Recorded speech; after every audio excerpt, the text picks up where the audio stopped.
Alrighty. Alrighty. We back, y'all. It's funny because we're back. After so long, we are actually back. Give me a second. Let me fix this. Got it. Okay. Fucking goodness. Alright. We're back. Oh, shit. Oops, my bad. We back, y'all. Today, this is our React to Anything part 44. 4. So, today we have I do have some videos I want to watch a little bit. We're gonna watch the BCP, and then we're gonna watch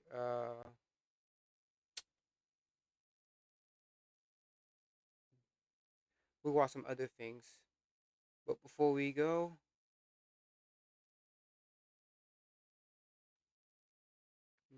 let's see here. All right, let's start off with BCP, and then we're gonna find some regular shit. Few are willing to do what must be done, but not for themselves. No, for others. They are the real ones, and they drink a real good light beer. Slim and Clear 2.0. Real ones know. So I don't have fucking thing. I don't have ad blockers. I'm not spending my money because the thing is that YouTube fucks with anything that doesn't have their own ad blockers because you have to get YouTube Premium to get like the YouTube approved ad blockers, and I'm not wasting money for a fucking subscription for YouTube Premium to skip ads, bro. Sorry, bro. I'm not that dedicated to the YouTube game. You know what I'm saying? At least not yet, anyways. I'm more trying to go into Twitch because I'm very close to being a Twitch affiliate. Elon Musk Man, is officially the world's first trillionaire. that's actually crazy to think about how Elon is literally is like $1 trillion, bro. Like, yo, you can't even spend that in like one day, bro. You really can't. Maybe you can if you do some dumb shit, but yeah. Think about that. We're living in a time when more and more people are just hanging on by their fingernails to survive in this economy. And Elon Musk has more money and more wealth than anyone in human history. I want to be clear. This is not just some fluke. It is a feature of a rigged economy. Donald Trump, AKA capitalism. Trump's big, beautiful. They don't hate. They don't. It's not the economy that's the problem. It's capitalism. It's the existence of capitalism and how most uh most countries, well, I'll say all of US thrives on. Bill cut health care for millions of Americans to give guys like Elon bigger tax breaks. The tax code rewards CEOs for firing workers and replacing them with AI. Loopholes have allowed Jeff Bezos to pay an effective tax rate lower than a Boston public school teacher. And funny because a welder that worked for SpaceX back in 2015, he got like a few thousand shares, and now he's almost a millionaire now. It's crazy to think about that. We are left with a country where a handful of billionaires at the top pop champagne in their $300 million yachts, while working people take on even more shifts to try to pay off their student loan debt. The top 1% of U.S. earners now have more wealth than the entire middle class. We need to overhaul our tax code. It sounds like typical capitalism. It sounds like not everything's gonna go everyone's way. This is basically saying we need to be socialism. We need to advocate for socialism because she doesn't like see because let's be honest here. If she was the richest, if she was at that top 1%, she would not be complaining like this at all. I bet you $10. I bet you money that if she was at the top, she wouldn't be talking. She wouldn't be talking all this bullshit. But the fact that she's not at that level, that's why she's talking all that bullshit. We need a wealth tax, and it's about time that corporations paid their fair share. Today's Wait, don't they pay the majority of taxes? If I remember correctly, doesn't that 1% pay majority of the taxes? So they're only paying the fair share, aka you just wanna fucking take the money. You want to take their money that they work for through taxes. Worker should be a wake-up call that enough is enough. Time to make change. AKA communism. That's what I mean by time for change. Time for change, it means that it's literally just communism or socialism. But I mean, socialism can lead to communism. So basically, socialism is communism light. That's basically what it is. So we got to continue our coverage of the liberal meltdown over Elon Musk becoming a trillionaire. Okay, liberals, socialists, Marxists are upset. They're boohoo and crying because they're jealous that Elon Musk actually can provide value for society, which is why he is a trillionaire. Now, this is a concept that is very tough for liberals to grasp, for them to understand. They which hate is why they hate the word they hate nairs. Anything that has a nair in it, they hate it. Millionaire, billionaire, trillionaire, anything that has a nair in it, they hate it, bro. Because they hate money. But it's funny because I don't actually hate money. They hate people that they disagree with having money, having more money than them. That's what it's all about. They're not actually mad that Elon has money. Because let's be honest here, if Elon was a Democrat like them, they wouldn't care that he has all that money. They wouldn't care.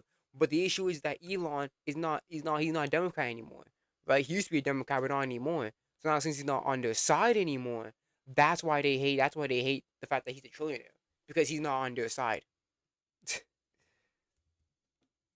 somehow, some way, they think that people are being robbed because Elon Musk has become a trillionaire, when in fact a lot of regular normal people got richer as a result. That's still crazy to fucking think about. $1 trillion, bro. Can you imagine I can do for $1 trillion? But if I had $1 trillion, I'd be doing this YouTube shit all day, bro. Honestly, I'll just do it for fun. I'll do all this YouTube shit. I'll do this YouTube shit all day for fun, bro. Elon becoming a trillionaire, but for whatever reason, socialists don't want to acknowledge this part of how capitalism uplifts the working class. Meritocracy is a lie. Lying is OP, and money is fake.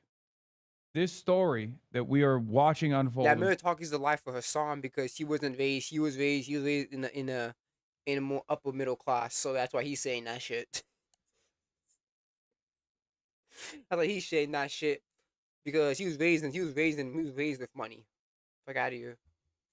That's why he's care about meritocracy. Is a great example of all three of those classic Hasanabi tropes that I advance over and over again. Okay? Elon Musk is a fucking failure. And yet, in spite of his failures, because he lucked into a initial, because he happened to be at the right place at the right time, he has failed upwards with his endless wealth.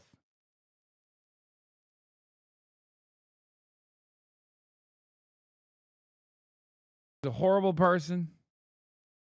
He's an unbelievably insecure person. He's talking about himself right now as well. Insecure, especially when people fucking get on his shit for Kaya and shit. Yeah, justice for Kaya still, by the way. You fucking dog abuser, so yeah. And yet, or should I say it alleged, because he might, just in case someone, he might get all sensitive and sue someone. Richest person on the planet. Right? And we know he doesn't fucking work hard because he tweets all the goddamn time. Meanwhile, for all of these workers, this moment is expected to pay off in a very big way. And liftoff. From top C-suite executives to welders like Juan Hernandez, many SpaceX workers are expected to become instant millionaires, with SpaceX publicly trading on the NASDAQ. That's actually crazy, bro. Can you imagine? You're just working there, you're just being a basic welder. Finding out, you're gonna be a million. You'll possibly be a millionaire just by working there, bro.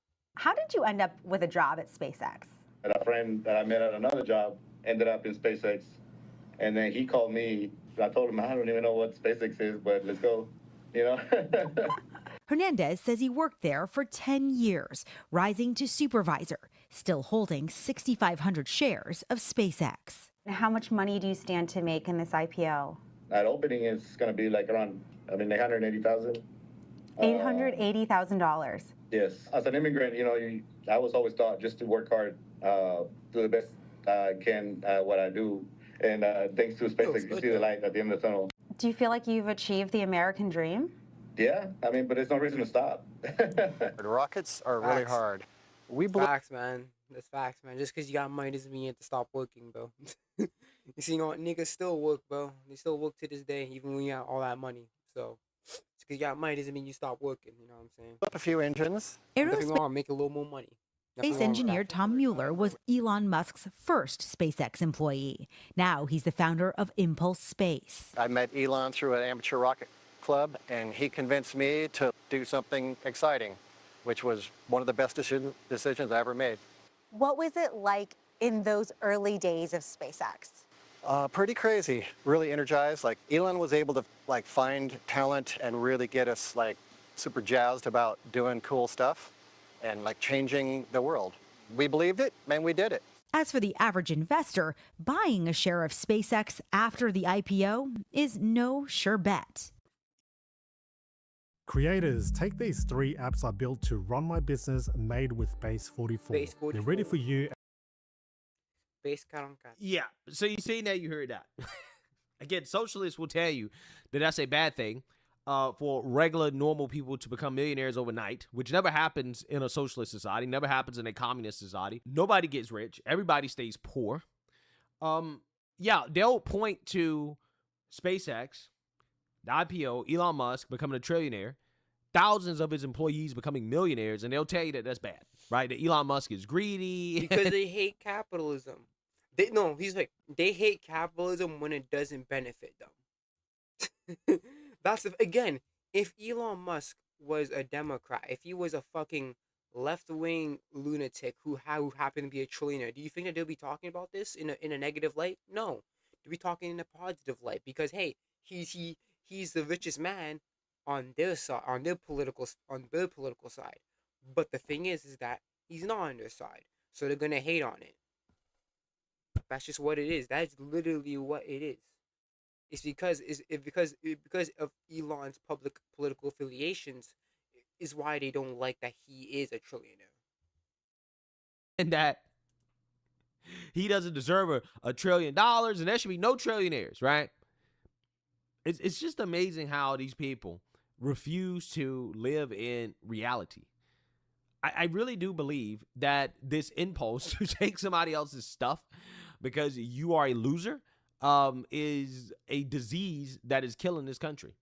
It really is, because that's what it comes down to. A lot of these people are losers, and that's why they want to take Elon's stuff, right? But I want to react to this panel discussion here on CNN as you're going to have liberals react to Elon becoming a trillionaire, and he's going to get called a white supremacist, and that is going to cause an implosion on the panel. So without further ado, let's go ahead and get into it.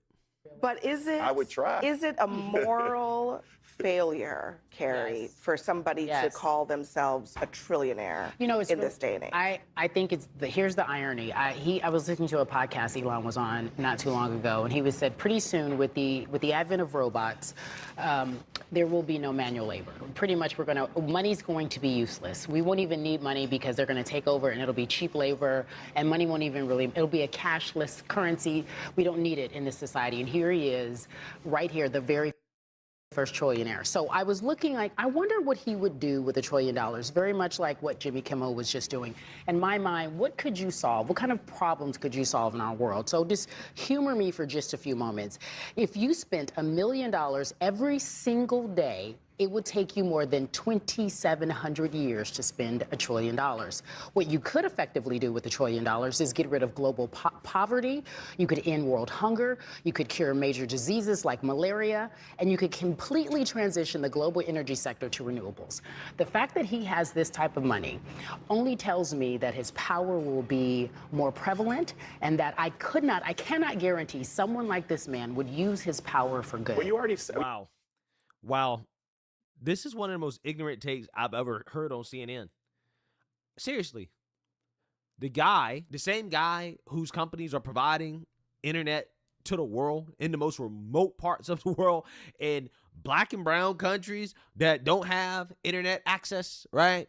Elon Musk is providing that with Starlink, with Neuralink.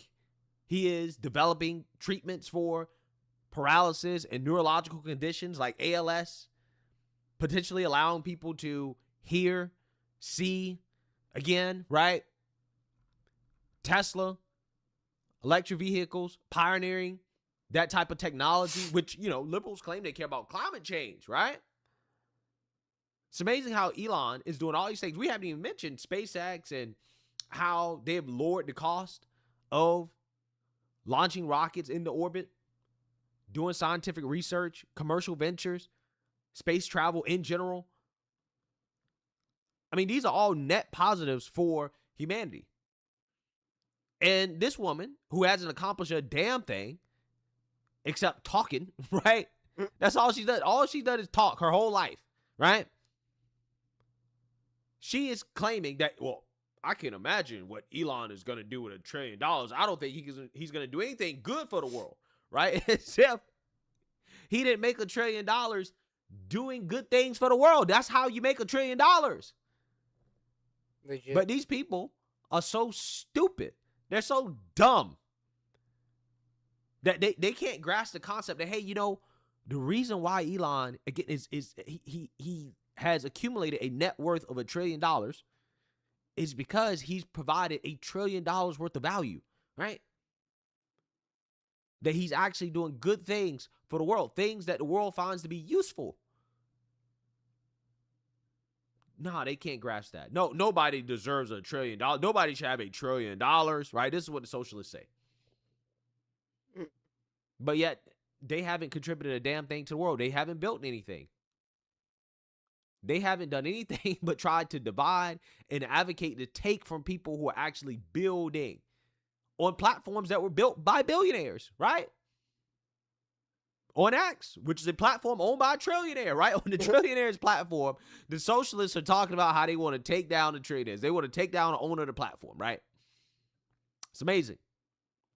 Without billionaires and trillionaires, these people wouldn't have a voice, right? They would be irrelevant. That's the crazy part about it. They should be because they're talking shit on multi-billion-dollar companies. You have to realize that there are multi-billion-dollar companies basically saying, yeah, you guys are the problem. You guys that give us our salary, yeah, you're the problem. Like, give me a break, man. Again, they're not mad that Elon is a trillionaire. That's not what they're mad at. They're mad that Elon's a trillionaire and he's not on their side. That's why they're mad. They should Because be again, thankful. they only hate capitalism when it doesn't benefit them. That's the only thing. They only hate capitalism when it doesn't benefit them. For the billionaires. I mean, you've already seen it. I think the great irony in what you just said is that this is the same person who took a hatchet to USAID. And the end result of what we're seeing is that there are thousands of women and children who have died because of the cuts. America has become weaker because we've receded from the world order when it comes to our soft power, something that George W. Bush talked a great deal about. Elon Musk is a white supremacist who believes in things like Oh boy. I wasn't even finished the sentence. You may need a lawyer when this is over, Bakar. Can I finish the next sentence? Honestly. Who believes in things like the great replacement theory? Honestly, Bakari. Yes. What's wrong with what he said? It makes sense to me. Does Elon Musk not believe in the great replacement theory? Is it not a racist theory that's been debunked? I just think considering we have about 12 defamation cases in my office right now, before you start throwing things around like someone's a white supremacist. Now the senator from the Democratic senator who's got the SWAT sticker on his chest, I think then I would win that case. Hold on. Actually, hold on. Let me just first of all, I want us to stay on topic. I mean, Arthur, I would say there are people you just brought up. Graham Plattner, people who have come on this show and called him a straight-up Nazi. So that has happened. But there's evidence of that. And well, Bakari is arguing that he has evidence of racial bias. I don't want to litigate that. If somebody believes in the great replacement, let's move on. Let's just allow him to call Elon a white supremacist with no evidence whatsoever. Something that she would never allow. Like, she would never allow a Republican to smear a Democrat like that, right? Or to smear somebody that is a Democrat Party supporter, okay? She would never allow that on her show. Nope. But it's, again, when a black liberal calls Elon a white supremacist, well, you know, you guys have been calling Graham Plattner, the guy with a Nazi tattoo, a Nazi. So I guess calling Elon a white supremacist makes sense, right? It's like there's more evidence that Graham Plattner is a Nazi than Elon Musk being a white supremacist. I got one challenge for you. Try Whisper Flow one time, and I promise you'll understand why I haven't typed a full sentence in 6.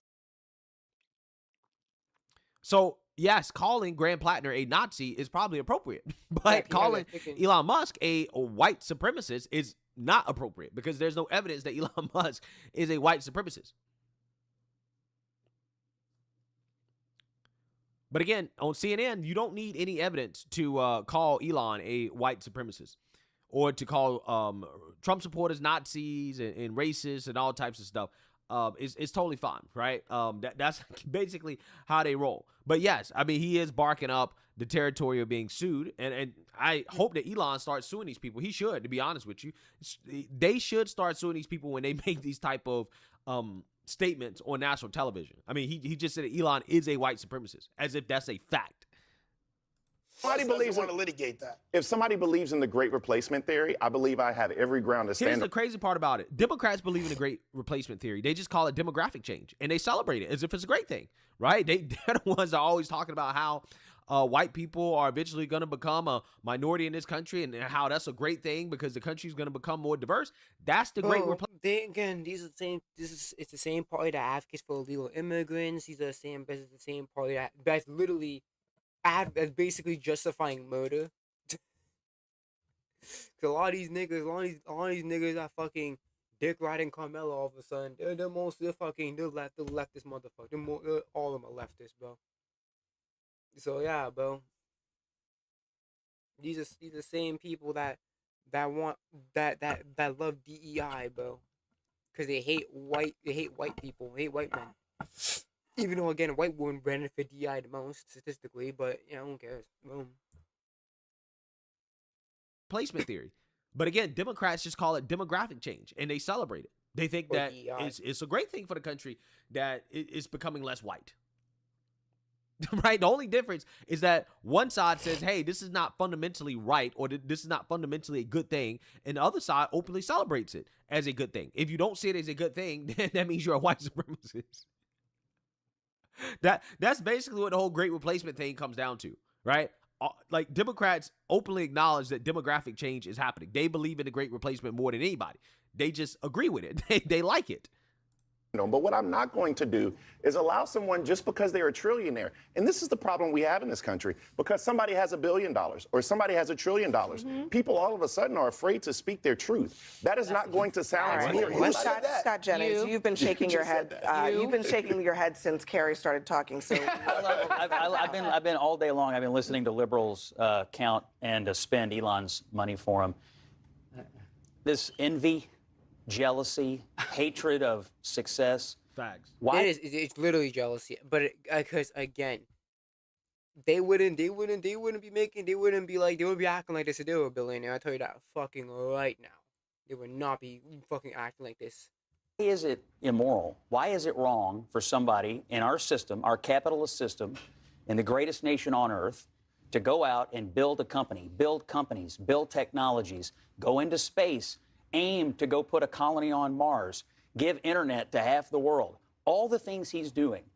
Why is any of this wrong or bad? Why would we want to discourage entrepreneurship? Why would we want to discourage anybody building anything? That is the nature of That's a fair question because Elon Musk has also, I mean, he's getting super rich, but a lot of other people are getting rich too. At SpaceX, people who are associated that's the wrong frame. And I think that Scott Jennings is wrong. Facts is the wrong frame, right? You notice he named frame. See, oh, no. See, that's inconvenient. That's inconvenient to our socialist narrative, right? You're not supposed to bring that up, Abby. You're not supposed to say that regular, normal people are getting rich because Elon is getting rich. Don't say that. Wrong, and let me tell you why. Because they're liberals, the liberals that you are lambasting right now, no one is saying, and I'm not saying, I can't say no one, but I'm not saying that I'm mad at him for being innovative enough to create an IPO that creates wealth for him or many others. What I am saying, however, is that there has to be some nature of altruism. What does that mean? You know what it means? It means giving money away. It means instead of benefiting, helping using that money to help out the world, help out people. Oh, no. You give the money to us. Give it to us. Just throw money away everywhere. Again, how it works is that, how net worth works is that it combines all your assets. Just because you're a trillion doesn't mean you actually have $1 trillion. It just means that when your assets are, it's just like, it's basic, a net worth is basically your gross worth minus all the deductions. That's basically what net worth is, right? You know, like gross income, net income, that's basically what net worth is. So it's you're combining all of Elon's assets and then you're deducting all the other stuff that comes with those assets or whatever, the cost of those assets, and then that's the remnant of those assets. So he doesn't actually have $1 billion in cash. That's just the difference of the gross of his gross of the worth of his assets minus all the deductions or whatever. What does that mean? Basically, what this dude is saying Give money is away. that I don't mind the fact that you got rich, but because you got rich, you have to give your money to the people that you want to give your money to. Elon is using his money primarily to build companies and to provide real value for society. I don't know if Bakari Sellers understands this, but a vast majority of Elon's capital is just reinvested back into his own companies, right? He's been doing that over and over and over and over and over again. He's been making the ultimate bet on himself. I don't think that Elon is necessarily living lavish in the sense that, like, you know, he is somebody who just spends most of his time enjoying his wealth. I actually think that he spends most of his time working, okay? And I don't think he's working in order to build his wealth so that he could just hoard wealth. I think he's working because he understands that building wealth allows him to provide more value and to create more things. And ultimately, him giving his money away to others who are Nueva York.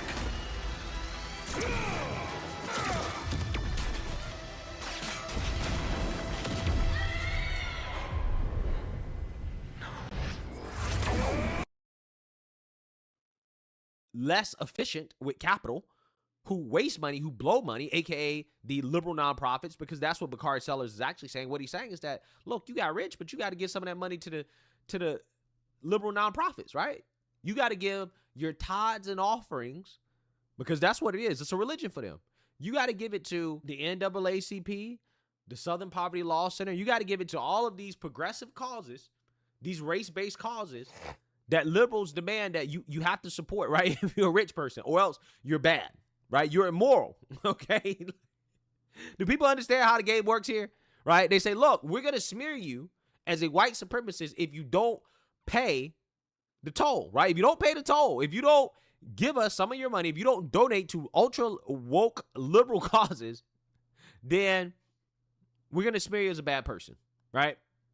We're going to advocate that the government steal your wealth, steal your money, take your money, okay? So that's what's going on here. They're demanding that Elon put his money in places that are going to be wasted. And that's what these people don't understand about Elon and his mentality, this mentality, which is that we don't want to give our money away. Like entrepreneurs who actually work for a living, we want to give our money away to causes that are actually effective, right? To what we want, okay? And we want to use our money, our capital, to continue to create things and to provide value, right? We don't want to blow our money, and give it to the government so the government can give it to Shaniqua and Raekwon, right? That's not what I want. That's not what I want at all. We don't want that. We work too hard. People work too hard for their money to have it taken away and given to other people who don't want to work that hard, or have it blown on fraud and liberal nonprofits. You got to tax them at 5%. In 1 year, you could fund free public college and trade school, $10 a day childcare, special needs education nationwide. And the silliest part about this is that these people think that, oh, well, if you just take Elon's money, we can fund all these things. No, that's not how it works. You're not going to cure world hunger. You're not going to make college completely free and trade school completely free. You're not going to have $10 a day childcare, right? You're not going to have all this stuff these people claim. And the reason why you're not going to have it is because when people who aren't efficient at allocating capital take capital away from people who are efficient, who are good at allocating capital, then the money gets wasted, right? These things never get accomplished. These blue states that have heavy taxation, you talk about taxing 50% of people's money, they don't have all these universal programs. Why? Because the money is always blown. They always take the money. They don't get as much money as they think they're going to get, but they take the money and then they blow it on waste, fraud, and abuse. Facts. And that's why you never get this stuff. Only a child would believe that taking somebody else's money is going to solve all our problems. What's happening in New York right now? Right? What happened with McDonald's on his dumb promises as like so far? If I remember correctly, they had the fucking trash issue at one point, and they had a snow issue at another point. So it's like, yeah, this is what happens when you fucking vote for people like this. It's ridiculous. Bernie Sanders says how much is Ro Khanna that Bernie Sanders says this is an argument that rich people, you don't have to be a trillionaire, but people who are making a lot of money should be subject to more Social Security tax because right now they only pay it on less than $200,000 of income. So there are some proposals on the table for how, there are going to be a lot of people making buckets of money in this AI world, and there are going to be a lot of people put out of work. There are proposals on the table to how to make that work for society a little bit better. Yeah, and I don't think what you were saying, Bakari, was wrong. Look, you never think what he's saying is wrong, so that's who? Her? Yes, she does. She never disagrees with you. She disagrees with me all the time. How much is someone allowed to have? Okay, first of all, no one's jealous. I want to point that out. Yes, I'm not jealous. Well, not me. I'm not jealous of $1 trillion. That's a lie. That's a lie. That's such a lie. Let's just say you had a fucking genie in a lamp right now. You would not, and you asked, would you want to be a trillionaire? Would you actually say no? Let's be real. I do not believe you would not say no. I do not believe you wouldn't say no. So just understand, there's nothing wrong with being jealous, but again, man, it's the difference between jealous and just straight up hating. Sure, fine. I'm just saying that I know that he's not going to. I'm going to say, to your point, he has used his money for good, for advances. You're right. There are many wonderful things that he has done for society that we now look at and say, guess what? I can now do that. And you're right. Giving internet to people who didn't have internet, amazing, wonderful, good for you. But what I am saying is that I also know that he doesn't believe. Such a downplay, Bill. You're such a downplay of like the accomplishments. It's like, yeah, good for you. Here, you want a gold star? You helped out people all around. You help people all around the world with internet. You want a gold star? It's such a downplay. Again, the issue is that he's a trillionaire, but the thing is that he's a trillionaire and he's he's not on their side anymore. That's why they're fucking complaining. They don't care that he has $1 trillion. Not that they're happy. They're only mad because he doesn't agree with the political view anymore. That he should do the things that we were just pointing out, such as changing what we need to change in this society. Is he mandated to agree with you? No, he's not mandated to agree with me, but there should be some checks and balances in this society. People should not be allowed to have $1 trillion. No human needs that much money, and you know that. Do you think that... Bro, it's amazing. It's absolutely amazing. Listen to these people. Well, Who cares if he gave internet to the world? Has he solved world hunger yet? It's like, damn. Again, it's he's not doing what we want him to do. Exactly. That's what Not it that is. he's not providing good to the world, it's that he's not doing it in the way that the liberals want him to do it. So they hate him.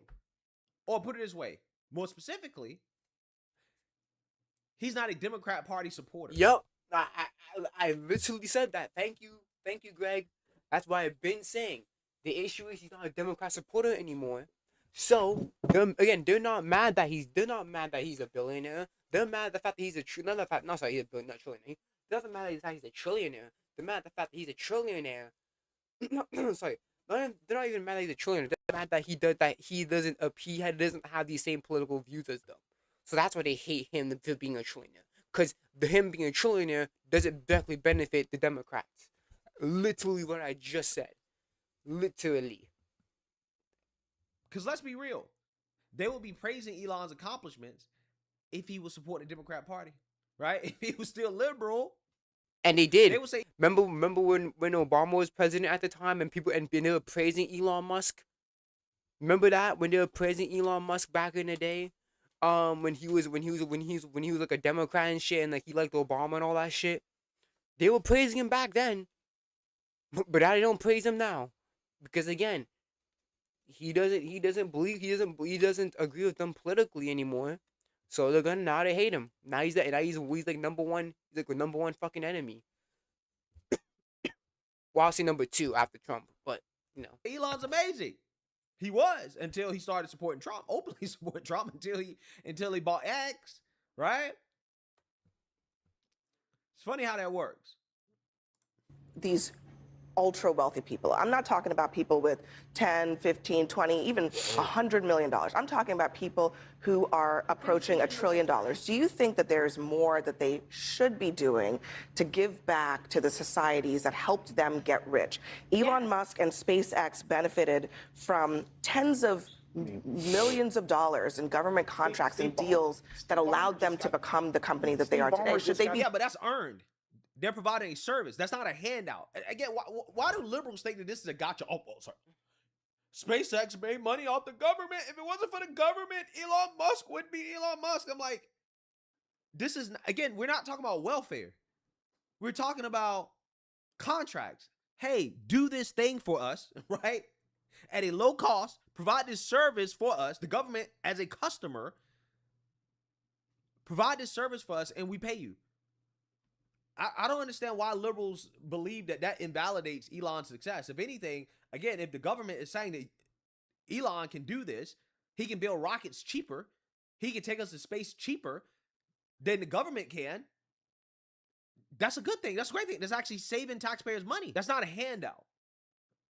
Which, again, apparently is a concept that liberals are having a hard time grasping for whatever reason. Doing, Bakari, can I? Yeah, go ahead. I'm sorry. Yeah. Scott, do you think that they should be doing more? I think it's up to them. I think that many of them, and Arthur mentioned one, they do a lot. But it's not for me or you or any of us here to tell someone else what to do with what they earned. Governments do that every single day. It's called taxes. Yeah, I know. And the rich people in this country pay the vast majority of taxes. And I hear people today saying, oh, it's time that we tax the rich. Folks, I got news for you. We already tax the rich. They pay the vast majority of tax. And I think Elon Musk is the single largest taxpayer in America, and he'll be even bigger now. But is it for us to sit around and say there's a limit on what you can build, there's a limit on what you can earn, and it's now my job to tell you what to do with your money? Hell no. But Scott, let me real quick. What if there's a tax that you have to pay to a charity, not to the government? You get to pick what charity. After you make over $100 million, 5% you got to give to a charity. You will not redistribute my wealth to other private entities. Okay. Facts. Yeah. No, that's the thing. That's a dumbass fucking proposal, because I should not be forced to go pay to a charity for like, obviously, oh yeah, I shouldn't have to be forced to pay for a charity when I reach a certain wealth point. That's stupid. It's my wealth. I fucking earned it, right? I should be doing whatever I want with it, whether that be beneficial or not. No, obviously, yeah, most people will be beneficial with that amount of money, but again, if Elon wants to fucking donate the charity, that's his fucking right. That's his money. And the end of it, all you can do is just fucking pray. That's all you guys can do. All you can niggas do is pray that he does it.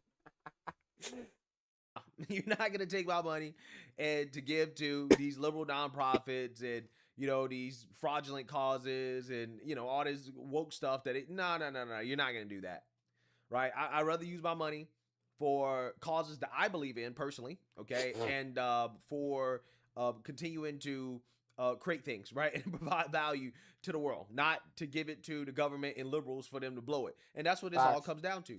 They feel like they should be allowed to spend your money, right? It's wild. That's what it is. It's like for communism, it's like your stuff is our stuff. That's literally how communism works. It's literally your stuff is our stuff. So it's like, come on, the entitlement is you don't crazy. own anything. It really is. These people should be ashamed of themselves. But like Scott Jennings said, it's jealousy and hate. That's what it is. It's a loser's mentality. If you're one of these socialists walking around here complaining about Elon Musk, right? You're a loser. You're a loser. Stop worrying about what somebody else got and go get your piece of the pie, right? The pie is it's all what's that fucking saying called? Comparisons the thief of joy or some dumb shit. Yeah, it's like the comparisons the thief of joy or some shit. That's what it is. I'm sorry, man. Not everyone's gonna reach Elon's level. Not everyone's gonna reach that level, man. You're going to do what you can do.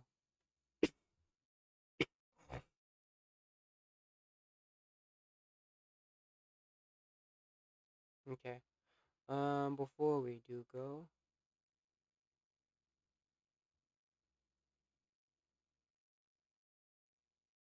let's see here.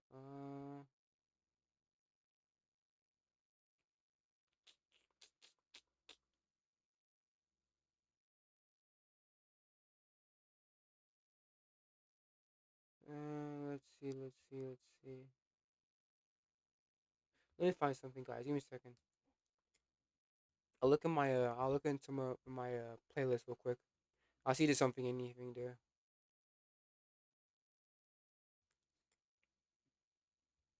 Big Swift.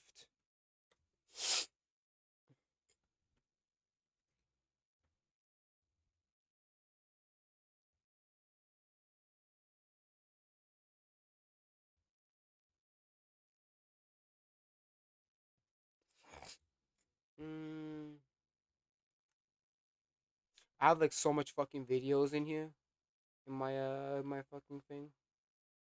Lord Snow, cold and alone. Isolation, I'm a winter rose. Let's see here.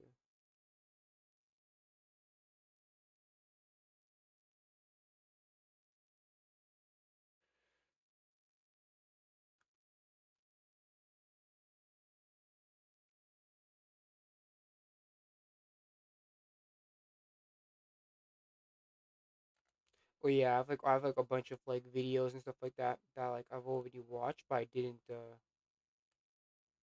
delete yet. I'm just Shula, come here, Shula. Now listen, I see. Yo, yo, this is like this fucking drama about like a YouTuber and his girlfriend. Apparently, fucking his girlfriend's like fucking off with her cousin and shit, like her first cousin. It's like, yo, I'm just like, what the fuck is going on here? We're gonna watch that actually. Just give me a second. I just want to do something. There's a short video by Shilla King that I do want to watch, which is just sad and fucking hilarious to think about.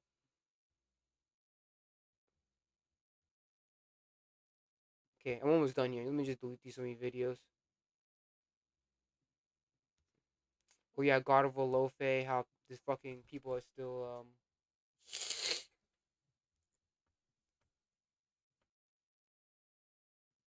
Lord Snow, cold and alone. Oh yeah, I have another video too that I do want to watch right as well.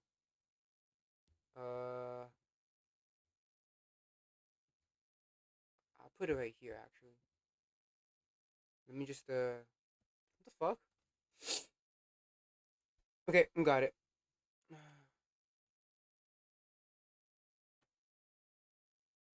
Hold on, let me see something. Let me see the video looks.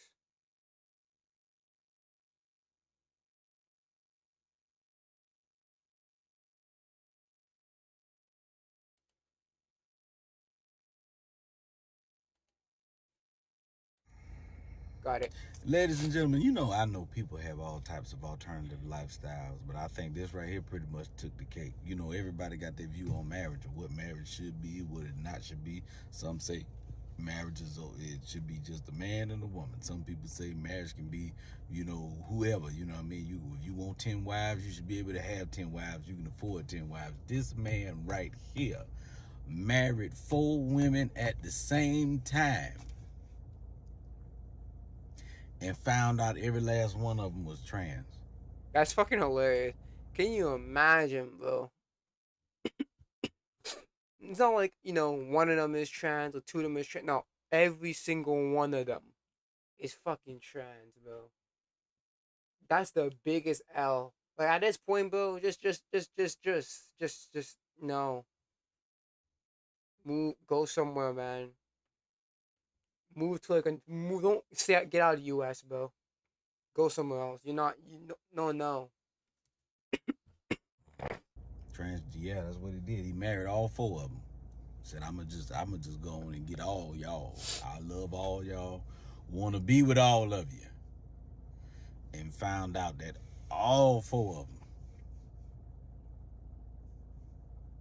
had transitioned from a man to a woman. So now at this point, I'm like, well, it's you, partner. You're next. This what you want. Cause I mean, I can somewhat understand if you marry 4 women and 2 out the 4 or 1 out the 4. That's what I'm about to say. It's like it would be it's funny. It's hilarious. That it would make sense if it was like, one, yeah. But the fact that every single one, all 4 of them are transgender, it's like, does that make him gay though? He's gonna have that question for the rest of his life. Is he now gay? Is he now gay? Or something, you know what I mean, was that way, and you was like, man, I didn't know, you know what I'm saying? It's like, all right, well, you wasn't paying attention to detail, you was entertaining 4 of them at the same time, so how would you know? But if you pick 4, marry 4, and all 4 of them, You got the worst luck, bro. That what you like, man, and that's cool.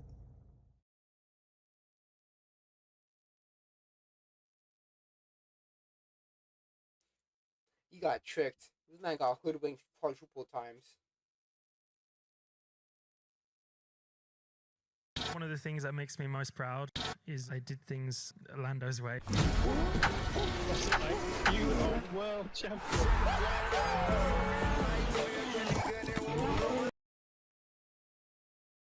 The opposing team's center.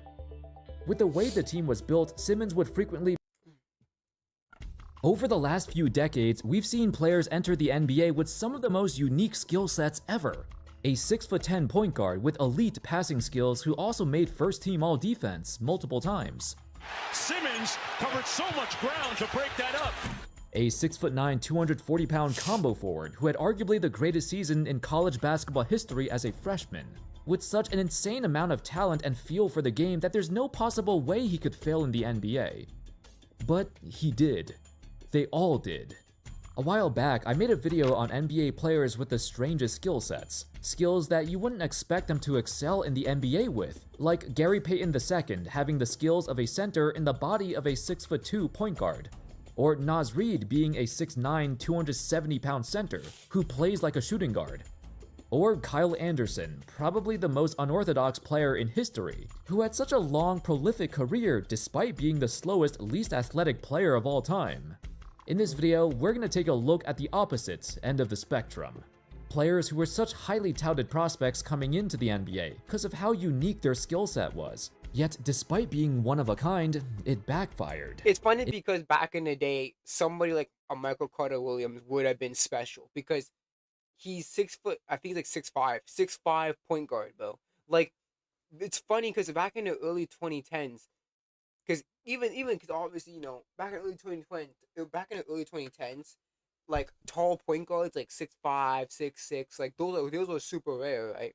Obviously, you had once in a blue moon like Penny Hardaway and Magic Johnson, or whatever. But those are once in a blue moon. You never really see usually point guards be that size.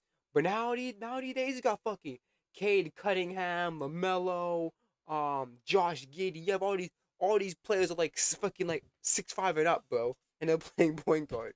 Fucking Luka and shit, like, bro. We are now in a truly positionless basketball world, bro.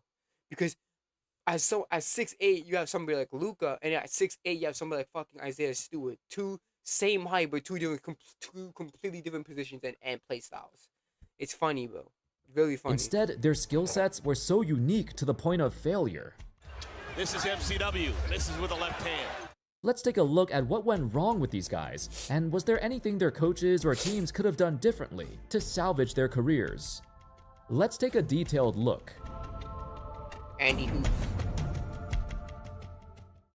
Ben Simmons. Oh, I think everyone knows about Ben Simmons. Ben Simmons could have been one of the best players in today's NBA if first he developed the fucking jump shot and actually gave a fuck about playing. Obviously, yeah, injuries also factored in, and obviously injuries can break you down mentally, but it again, it's mostly the mental shit, bro. Mostly because of the mental shit, and again, he was in the NBA since like what, 2016. I think he got the NBA like a couple of years ago, and out of all those years, he could have developed a jump shot and never did. He's a detriment at shooting at every single range. It's crazy how much he has so much potential. He had so much potential. He can guard every position on the floor, but his work ethic is so low that he couldn't care to develop a jump shot. I know Simmons became a running joke ever since this play happened. Headed to the line. Well, but that's when you know that the game is in your head. Yeah. Obviously, it's a fucking joke. Trae Young's barely 6 foot, and Trae Young's what, 6'1", barely over 6 foot, and you couldn't even get it up on him. Couldn't do no standing dunk. Couldn't do no fucking contact layup. Like, come on, man. You're bigger than him and taller than him. You couldn't go up with that layup. That's fucking dumb, man. Yeah, of course the people be mad. You gotta shoot that shot. Be confident. We all remember it, and we all laugh at it.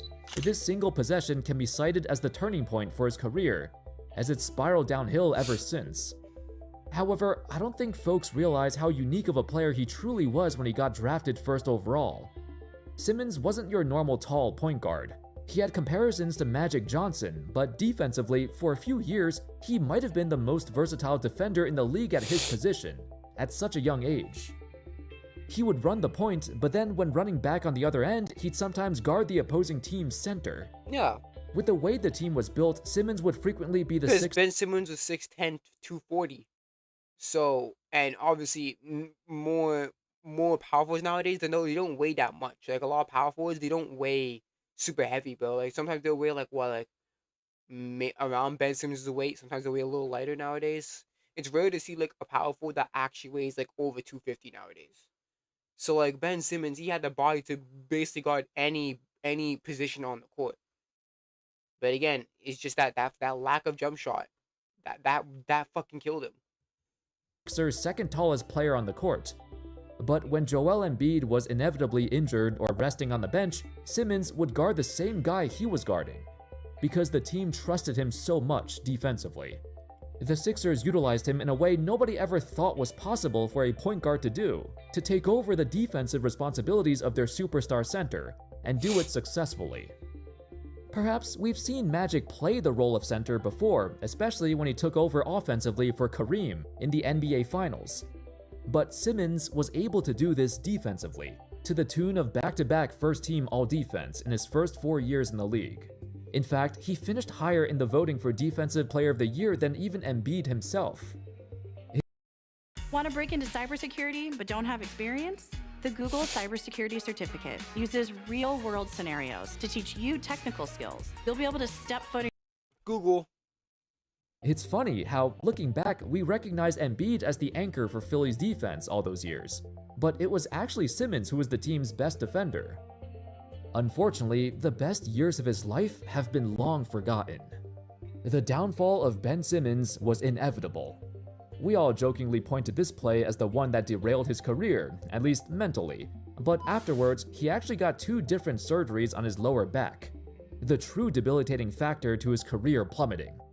Even in Brooklyn, you'd still see flashes of the player he once was, a walking triple-double threat that made him such a promising player to begin with.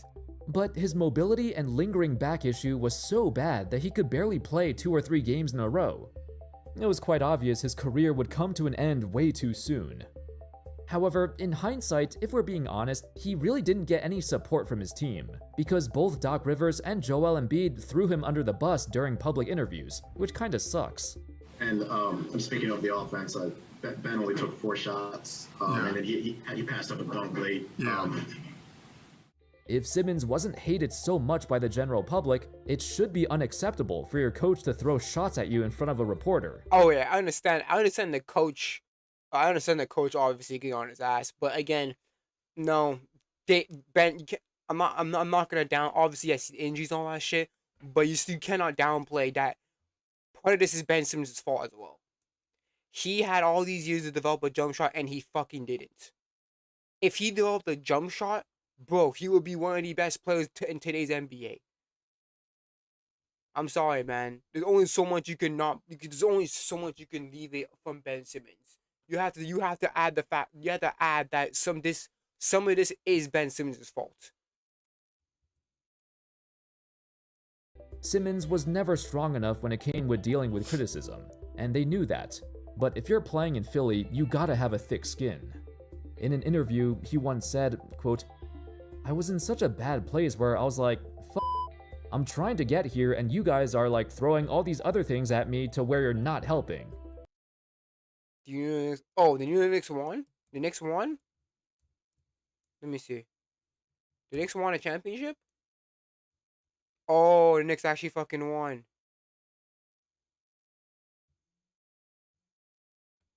The Knicks actually won a championship.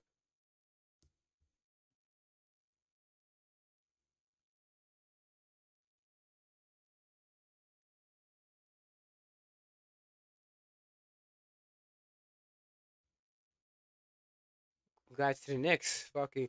I'm gonna say right now, New York's gonna go fucking crazy. New York's gonna go so crazy. I'm gonna see fucking a bunch of videos of just New Yorkers going fucking crazy, destroying shit. And that's all I wanted, was help. I didn't feel like I got it from coaches or teammates. Perhaps the pressure was too much for Simmons to handle. He never had the right mindset to drown out the noise and play through it. His failure is the culmination of a man who could not handle the burden of NBA stardom, and the back injuries put the final nail in his coffin. Michael Beasley. The 2008 NBA draft was a 2-man race. Michael Beasley, an 18-year-old who stood at 6'9", 240 pounds. A teenager in the body of a grown man who was deemed one of, if not the most versatile, explosive scorer in the history of all college freshmen. Beasley simultaneously led his conference in both scoring and rebounding. Got a chance to talk to him before the game. Beasley driving on Darnell Jackson and lays it in. Then there was Derrick Rose, who didn't put up the sheer numbers of Beasley, but he turned it up to third gear in the NCAA tournament, where he led Memphis to the 2008 national championship. 35, Rose in the lane, and yes! Ultimately, it was Rose who became the frontrunner to be the #1 pick of the draft. However, at the time of the draft, most teams still believed Beasley would be a generational scoring talent. He was compared to the #2 pick of the previous class, Kevin Durant. But unlike Durant, Beasley already had a grown man's body with a much more physical interior dominant playstyle that should make him a guaranteed success. People used to be more wary of Durant just because of how skinny and lanky he was, so Beasley was supposed to be an upgraded version of him. The thing is, what nobody realized was that same physical playstyle Beasley relied on also became his biggest flaw. Upon entering the NBA, Durant immediately dominated with his perimeter-oriented scoring. He had such a smooth shooting touch, a deep offensive bag from everywhere on the court, and he could score with such ease. Yep. Beasley, unfortunately, was thrown into the fire at power forward in Miami, What they quickly realized was the same strengths he had in college, like his physicality and rebounding, those skills evaporated when matched up against real NBA bigs who were stronger than he was. When these advantages were stripped away, they were left with a 6'9" forward with no real position, who couldn't bang with the big men, but also wasn't polished enough from the perimeter to score from that area. Perhaps Beasley relied on his physical prowess too much in college, and you, just you, building your app on Base 44. Yes, I know on Base 44. Describe it. But I'm tired of the Base 44 ads, bro. They think because I'm in IT, I want to start building websites all of a sudden. Like, oh no. And when that gets neutralized, his offense is way more limited than anyone thought. For many decades, there was the perception that a player labeled as a, quote, tweener is the most risky prospect in the draft. Basically, a tweener is somebody who's 6'8", 6'9", but doesn't fit into either forward position. In theory, a tweener like Beasley should be too strong for small forwards to guard and too fast for other power forwards. In reality, though, most tweeners like Beasley fail to play either position because they're not skilled enough to take advantage of the mismatch. Not to mention, defensively, it's an even bigger nightmare, as Beasley proved too slow to guard threes, and too weak, too dumb to protect the rim and guard the paint. That was his biggest hindrance. He had such a negative impact defensively that even if he was on a hot scoring streak, he's still not worth it. That's why, for his entire 12-season career, Beasley's total plus-minus is negative 1,005. Jeez. For the entirety of his career, he's had opportunities. The Wolves gave him a chance to play from the perimeter at the 3, but he didn't have the handles to consistently score from the wings, and his slow-footed defense became an obvious target at the other end. Towards the end of his career at age 29, he had a brief moment in New York, playing alongside the young Kristaps Porzingis. He had a 1-month stretch in January where he showed more than he's had in nearly a decade. And through the entire season, he'd sprinkled consecutive 20-point games, like the prospect who had so much hope all those years ago. At that time, with Porzingis getting injured and Beasley taking over as a starter, I truly believe this was his comeback year. A year when he could sign a new deal and maintain because his... the thing is that he can. I think he just came in a little. I think he came in too early. That's what I say about Michael Beasley. I think he came in too early, because the thing is that back when he was drafted, more the NBA was still more kind of traditional, where down where obviously power forwards are like 6'10", 6'11", more big bodied. I think that's the problem. I think Michael Beasley was it was basically he was drafted and stuff. He was basically in the wrong era. That's what I would say. Because nowadays you have people doing free guard lineups and like small ball lineups, all that stuff. I think that Michael Beasley was just in the wrong period of time where he got drafted, where he became basically detriment. Place in the league for another 5 years at least. Unfortunately, that was too optimistic. His Knicks campaign led to an offseason where he really didn't get any offers, just a 1-year, $3 million deal from the Lakers. So, I'm not gonna lie, he looks like Delonte West. Every time I see Michael Beasley, I'm like, yo, this is Delonte West?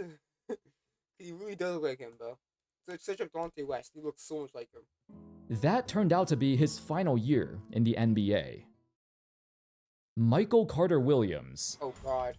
Before the Ball family became a nationwide phenomenon, Carter Williams was the poster boy for tall, exhilarating point guards. Yeah, with an other he was the first modern. I want to say he's like the first. Yeah, I would argue Michael Carter Williams was like the first prototype of like a modern day tall point guard. I would say that Michael Carter Williams, like, he is the prototype. It's so funny because his best game was his debut game. It's because that's his best game in his whole career is his first ever game in the NBA.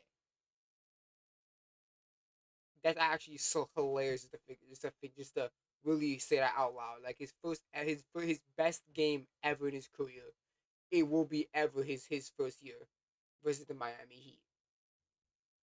Their worldly passing ability, and he played with an extravagant flair. In his sophomore year at Syracuse, he led the conference in assists and steals. The best way to describe his game was that if you were to compare him to, let's say, LaMelo Ball. Prior to the 2013 draft, Carter Williams was a worse shooter but way better defender compared to LaMelo. Michael Carter Williams adding to that record for an NBA debut. Dude was a ball hawk and maximized his length as a tall, lanky point guard by being such a nuisance on the ball, and tremendous as a help defender at reading the passing lanes to intercept a pass. That's what made him truly special, because even though his jump shot was completely broken, he impacted the game in so many ways that he could be the best player on the court without scoring a single point. Kinda like a super tall Rajon Rondo. Even though his shooting was horrible, we saw his elite defensive tendencies throughout his NBA career, and none more so than his first ever NBA game. October 30th, 2013, against the defending champion Miami Heat. 22 points, 7 rebounds, 12 assists, 9 steals, and just 1 turnover. To storm the NBA and immediately have this kind of performance against the best team in the league, it set the foundation for what he was supposed to become, and the bar was now higher than ever. Every single strength he was praised for, we saw it on display, so for the rest of his career, Michael Carter Williams was chasing this feeling. He was chasing this high, a feeling he would never again experience. Yep. You're using AI every day. Again, it's funny to think about that. Like how his best game in his whole career is his debut. You know, it's hard to say someone's career was a failure if they lasted a decade in the NBA, and he wasn't a top pick either, merely the 11th pick of his class, which was kinda late in the lottery. In a pre-draft report, he was also mentioned as a player whose, quote, ceiling was considerable, but so is his basement. Has star potential, but also appears to be a guy that could end up playing the majority of his career overseas. MCW was a very hit-or-miss prospect, and it was a very predictable outcome for him to never capitalize on his unique skill set, because he joined the NBA at a time when non-shooting point guards were starting to be phased out. No matter how good your court vision is, no matter how good of a defender you are, if you're this useless on offense, you're not going to get minutes. Carter Williams faced even more troubles when it came to maintaining his health. He had several hip contusions, knee bruises, and even ankle surgery that sapped him of his quickness. Without his explosive first step, he really had no redeeming qualities as a scorer. So, by the time he arrived to Orlando in the twilight years of his career, he became relegated to a bench player to bring some energy off the bench, and hope his versatility as an all-around talent could provide a boon for his team.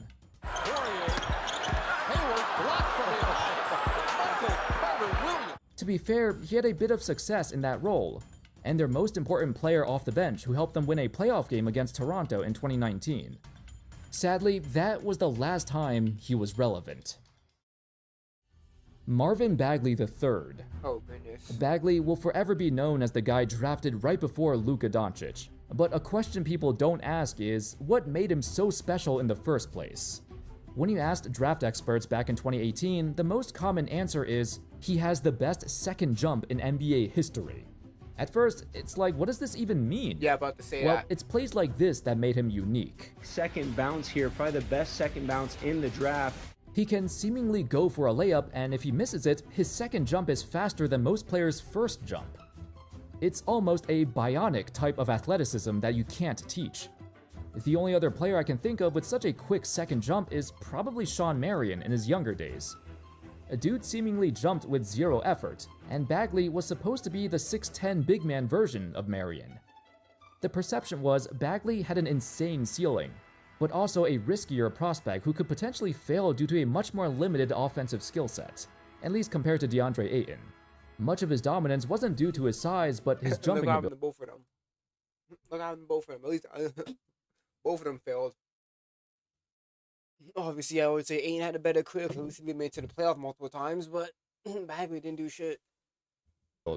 And even amongst his NBA peers, he could have been the most athletic center ever. Right from the start, though, you could tell he was super raw, and his fundamentals were still a work in progress. Just simple things like boxing out, or being in the right position to rebound or receive a pass, or just running the pick and roll. Bagley took years to adjust to the NBA game. Getting drafted to the Kings in the midst of their never-ending cycle of rebuilding was also a hindrance to his development, along with a major foot injury that wasted his sophomore year. Bagley was doomed to fail from the start. After getting traded every single year for 4 straight years, he found peace with his new identity. During this time, it humbled him and his mentality changed. He used to yearn to be the star of a franchise and was even upset at how much attention Luka was getting while Bagley himself struggled to stay on the court. He used to think too much about that, but a few years later, he slowly became the guy who just wants to make a positive impact, even if his hope of becoming a star withered away. I think we all realized very early on that he wasn't suited to be a star. He simply didn't have the skills to create his own shot or be the focus of an offense. Instead, he developed better role player skills, skills that teams want from a big man so he can stay in the league. So he leaned into the identity of a high-effort, high-energy bench player, who does whatever he can to support the stars on his team. Marshall to Bagley. In the 2026 trade deadline, when Bagley got traded to Dallas, his first game there, he had 16 points and 12 rebounds, and 4 blocks, which included a ridiculous 8 offensive boards. His Dallas debut was phenomenal, and it was the first time he realized this was the player he was always meant to be. So when a reporter asked him about, being traded so many times, what's the advice you would give to others? Bagley responded, quote, "I would say it has been a journey, but I'm grateful for every moment of it. Things may not go your way, so whatever you do, you gotta play with that energy." So can we really say Bagley's career failed? Well, technically not yet. I mean, here's the thing. I think that you could say it's disappointing, but I wouldn't say it failed.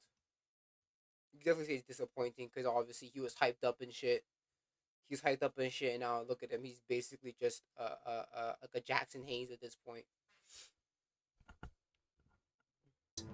But if you're in the middle of your prime and you're a role player coming off the bench as a former number 2 pick, you can't say his career was a success either. Even if Bagley improves to the point where he maintains his spot in the NBA for many, many years, he'll be forever compared to Luka. So anything he does will be compared through this lens. Darko Milicic. Whenever the NBA gives you the nickname the Human Victory Cigar, there's no further explanation needed. Milicic, from the moment he stepped foot on the NBA court, made it painfully obvious he didn't belong. But the question is why the Pistons thought drafting this 18-year-old kid from Yugoslavia was a good idea to begin with. In most cases, when you put your faith in an international prospect, they probably at least dominated their competition back home.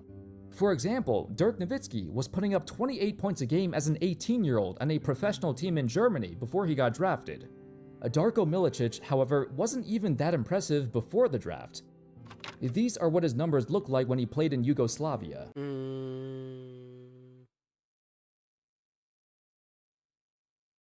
She's 5 points a game, 9.5 points a game. 5 points a game one year and 9 points a game in another. He wasn't even close to being the best player on his own team, so the audacity for the Pistons to take a player like him was almost solely based on his potential. That potential encompassed a 7-foot-tall, 250-pound center, with a skill set that reminded everyone of the great Arvydas Sabonis. Darko generated quite the amount of hype when he absolutely killed his pre-draft workout, which apparently reached the status of legendary. One single workout with Detroit encouraged them to take him with the 2nd pick. At the time we were playing Jersey in the playoffs and he worked out, and his workout was unbelievable. However, the real reason for him getting drafted this high can be attributed to a man by the name of Will Robinson, a scout who worked for the Pistons for 28 years. He had the highest praise of Darko of anyone else at the time, which led to this infamous quote: "He's going to own the game. Own the game. We're going to have to build a new arena. The only thing that could destroy a kid like that is a woman. That kid's going to be a star. He's a 7-footer that plays like a point guard. That kid's something special." Dude, like the way Will Robinson described him, it was like he was Nikola. Wait, you talking Nikola Jokic, Ben Simmons, bro? You cast him so fucking hard, bro. Jokic on offense and Victor Wembanyama on defense or something. He scouted him and hyped him up like crazy. It turns out Milicic didn't need a woman to destroy his career, cause he never had a career to begin with. I don't think folks realize that Darko was the youngest player drafted of anybody in the first round of the 2003 class. In fact, he was 6 months younger than LeBron James, and had just turned 18 years old a week before draft night. He was already a raw project player back in Europe, so to make this transition to a new country with a completely different basketball culture and a language barrier on top of it, it's just an incredible hurdle to overcome, especially for a teenager. Not to mention, with all his peers like LeBron, Melo, Dwayne Wade, and Chris Bosh all having immediate success, Darko rotted away at the end of the Pistons bench. That's gotta hurt his mental. Even though he did win a championship in his rookie season, he had no impact on that. To play devil's advocate, he did last a decade in the NBA with nearly 500 games played, and had some opportunities later in his career like in Minnesota. As a starting center for the entire season, this was the best chance he ever had. And you could tell sometimes his defense was there, sometimes the passing ability was on full display, sometimes even his post scoring seemed quite good, but none of his skills would ever come together at the same time. This is your brain when you're struggling to focus. And this is your brain when you're in the zone. But getting in the zone and What the Wolves noticed was, even by the age of 27, Milicic was still learning the ropes. He was still very raw, and it was too late by then. It's common to see European players get drafted, but don't come over to the NBA until a few years later. I think he could have benefited from staying there a bit longer, just to spend more time refining his game. With the Pistons contending for the championship in the mid-2000s, they didn't have time to experiment with a young player like him. If Milicic played poorly, he would just get pulled from the game. Every win mattered in the regular season to grab home court advantage for the postseason, so there was no room for him to make mistakes. If he stayed in Europe for another year or two, then came over, maybe it could have been slightly better, who knows. Darius Miles. As the third overall pick in the 2000 draft straight out of high school, Darius Miles had all the tools you'd want in a modern-day wing player. He was long and quick at 6'9", could defend the perimeter and paint at the same time. Dude averaged over 7 blocks a game in high school with his massive reach and almost freakish athleticism. He was so versatile. For instance, as a junior, he was put in the role of a point forward and averaged 9 assists a game. Darius Miles had all the physical tools and tangible skills to become the NBA's next great superstar. Instead, he became known for the opposite. The name Darius Miles became forever etched in NBA lore as the example for all hyper-athletic wing players who failed in the NBA. When anyone sees a guy like him in the draft, there's always that slight hesitation in the back of our minds. Is he actually that good? The fact that he came out of high school as well compounded the risk factor. Players of his archetype becoming a bust is far too common. For Darius Miles, it wasn't always like this though. In his first few years, the Clippers and Cavs gave him ample minutes to see what he can do, and the answer was not much. Now playing against pros, Miles had not a single NBA level skill. His shooting, subpar. His passing, non-existent. His handles, not good enough against actual defenders. Even his defense, an area that's mostly based on effort and physical prowess, Miles had shown good signs, but the consistent work ethic was never there. When his offense wasn't going, he got dejected and his effort on defense wavered from game to game. This left his teams with very little to work with, and much like Michael Beasley, the fundamentals were not there. In fact, his most memorable and infamous moment was when LeBron James first joined Cleveland. Darius Miles felt like he was better than Bron, and they didn't need him. I don't think you can really just bring a high school player in and really just think your team gonna really turn around like that. Soon, it got even worse when Miles got microfracture knee surgery in 2006. If you don't know, microfracture surgery has since been outlawed in the NBA because the recovery rate was abysmal. Besides Amari Stoudemire, I don't recall anyone else successfully returning to form after microfracture surgery. It's incredibly invasive, and for Miles, his knees were not recovering. He missed 2 entire seasons in what should have been his best years of his career, because before that, he was on a positive trajectory in Portland. That injury, or more specifically, that surgery essentially ended his career. He attempted a comeback, but obviously he couldn't play anymore. With the remainder of his athleticism drained from his body, there was nothing left to keep him in the NBA. Anyway, those were some of the most unique, one-of-a-kind skill sets the NBA has ever seen. Yet for one reason or another, they could never get it together and reach the level the fans expected. Because a mix of them, because for Beasley, he was at the wrong place at the wrong time. Darius Mullins just had enough talent. Dirk Milicic wasn't ready, and then Ben Simmons. It was a mix. It's a mix of stuff, but it is a mix of stuff.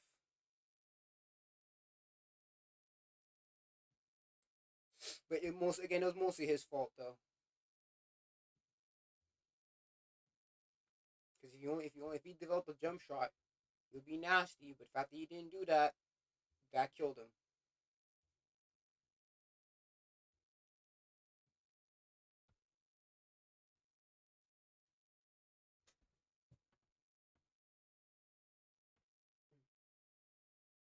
The thing about hair is, even if it starts here, it'll end up there. But the new Swiffer Sweeper Pro is made to get hair anywhere. Brooms just push and move. But Swiffer gives you a clean that's mom approved. The new collapsible, storable Swiffer Sweeper Pro. Love it or your money back.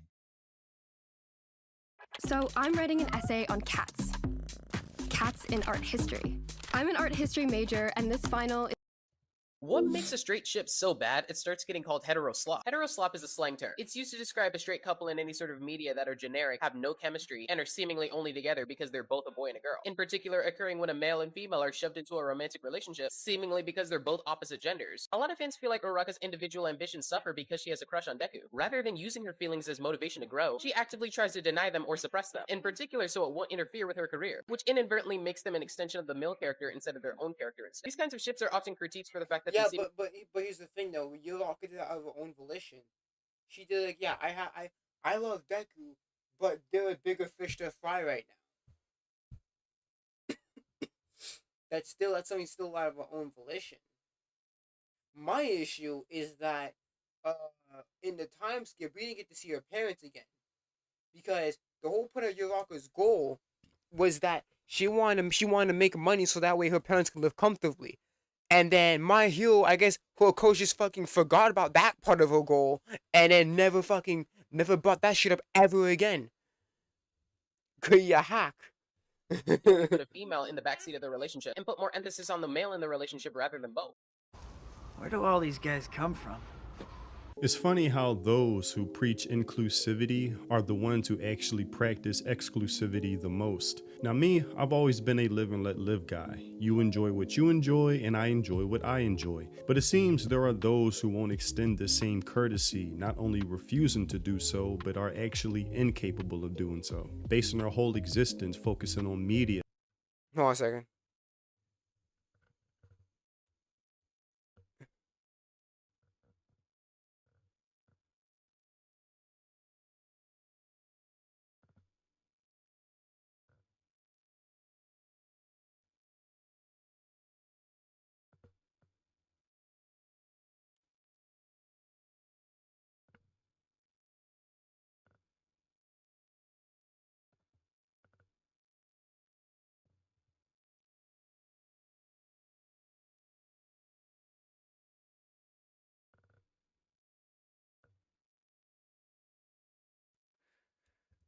They don't enjoy, yet spend their whole time complaining how it's not for them. Instead of being an adult seeking out the media they do claim is for them. Is the query the one with the camping trip? Basically, it's like basic Until Dawn, but it's a camping trip. The query, yeah, it's the query. Yeah, it's the query. Okay, I was right. Just want to make sure.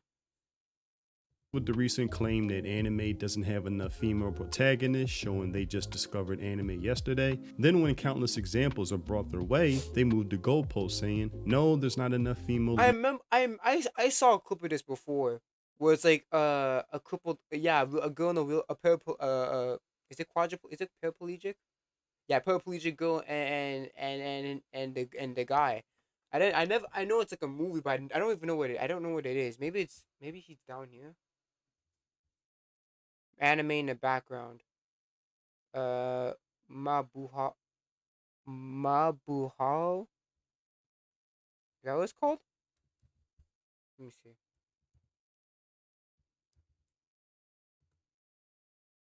Nope, that's not the right. No, that's not the right one. Then it has to be Jose Tiger and the Fish. Then. Shit. Fuck up. Oh, right here.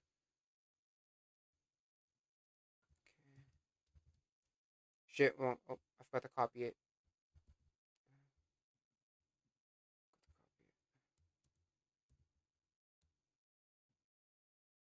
Yes, it's Jose the tiger and the fish. Okay, that's what it is. Leads in shonen, which is made for males, ignoring a whole part of the medium, shoujo, that would be for them, proving my point at the beginning of this. It's not about seeking what they like, it's about tearing down what you like by turning it inside out.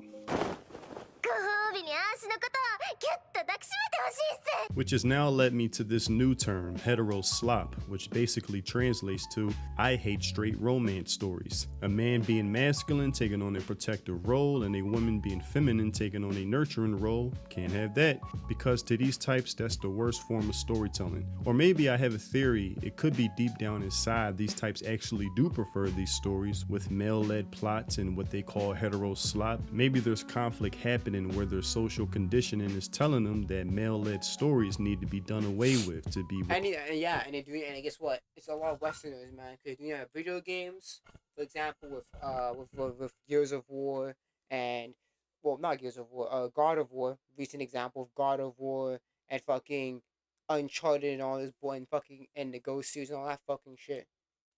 They're doing a lot of series. Place with girl bosses, and then naturally they do enjoy these romance subplots grounded within a plot that includes saving the world. Why else would they force themselves to watch these instead of watching the abundance of stories within anime that clearly meet their expectations? Because they're not popular enough. That's the thing, Monte Sensei. They're not popular enough, and because they're not popular enough, therefore they don't care. They want something they want something that fits what they think, and it's popular. They're all, again, because it's not popular. That's why. Serves their taste in media. For instance, we have got to the point where literally that was a weird point to just fucking get an ad. It's just like an elf girl button, no fucking context. It's just a fucking shirt popping.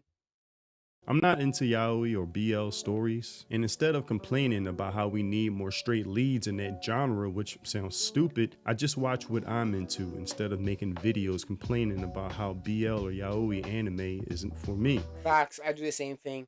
Especially with BL stories. I have not read any BL stories.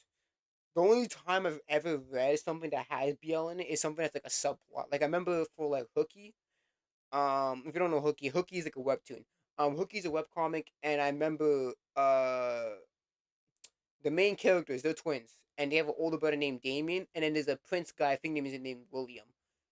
William and Damien become a thing at the end of that story, and it wasn't the main thing, but it was like a subplot thing. Like I don't watch like something like the BL, all that shit. I don't really watch it because first of all, I ain't gay, and it just doesn't really suit me. So it's like I don't really care about that. Yaoi, it depends. I'm not like I don't go into things such of yaoi. It's kind of just like it's there in the story. Like that's kind of what it is. Like, remember like the first show that, for example, This Monster Wants to Eat Me. That has, it's like for that one, it's kind of like yaoi, but it's more towards it's framed in a more platonic way, right? Or compared to something like Whisper Me a Love Song, something that came out I think like a year ago. That is a straight up like romantic, straight up traditional romantic comedy, GL, girls love manga or anime. I need to finish that because I was like it was in like episode 2 or 3, and I just stopped watching it for some reason. That's how these people sound to me. Another thing I notice is that there's a disdain for romance stories centered around a male lead who's average looking, an introvert, considered a loser, unpopular. You're a total failure and you can only use your magic 8 times. Peeping is the only hope you have for an enjoyable social life. Easily looked over as if invisible, where no one even acknowledges he's alive. Then eventually, through a series of events, befriends the hottest, most popular outgoing girl. Welcome home, dear Kazuki. Or girls. Let's do it. Here and now. You want me to become your wife? Stop it! I'm Kazuki's wife, so take this! and this alone boosts him into instant popularity, My name is Yuna Miyama. I'm Katsuki's wife. either making all of the other guys jealous or favorite, like, damn, how did he get her? All right, what's going on here? Not only are the two hottest girls in school after you, but you also have this new girl, Yuna, calling you her husband. Give us answers or else. Which brings me to this post. They really need to stop making the male lead so ugly compared to the girls in shonen romance anime. I get that it's supposed to be a self-insert thing, but man, some anime take it way too far. The girls have amazing designs, unique hairstyles, expressive eyes, actual drip, and then the main character looks like a random background student with dead eyes and hair that has never seen a comb. I am not saying every male needs to look like, but at least make him look like he belongs in the same show. When the girl looks like she walked out of a fashion magazine and the guy looks like he was drawn in 5 minutes, the romance just feels weird to me. Am I the only one this bothers? I mean, you're not the one that this bothers, but again, the appeal for sometimes somebody. I hate saying this. I hate saying this. I hate saying this phrase, but that's the point. The point is that the character, the male character is average. So that way, that's the reason why his confidence is kind of low, because like, how could some normally like him get with a girl like that, right? Yeah, that's kind. I hate saying that. I hate saying that phrase, but that is kind of point of some of these romantic shit. Now, to me, these plots make sense of why they're desirable to watch. Outside of the comedy, which they're filled. And sometimes it's so funny because sometimes even the male character, even the male MCs are aware of it. It's like, yo, I'm a basic as fuck nigga. Like for example, like Comey can't communicate. I forgot the main male character, but like he is a basic ass dude. He's aware of that. He is an average dude, just cruising through life, basic, perfect average grades and stuff like. I'm pretty sure it's him. He has like perfect average grades. He is the prototypical average student, but yet the girl that's approaching him, well, that needs his help, is the most freaking most attractive girl ever, and because of that, because of that, she interacts with him the most. All the male students and even the female students kind of hate him. So like it's kind of sometimes it can be played for laughs too, because sometimes that'll be the joke. That'll be the whole joke of it. It's like, yo, this average ass dude getting with this bombshell girl. It's fucking crazy. But then again, when I look at some webtoons and some like webtoons, some shit like that, sometimes it'd be in reverse. So it's like this bombshell dude who has all, like, for example, what's that called? It's called like, I think it's called like, what is it called? Is it called Hello Baby? Let me see. Hello Baby, webtoon.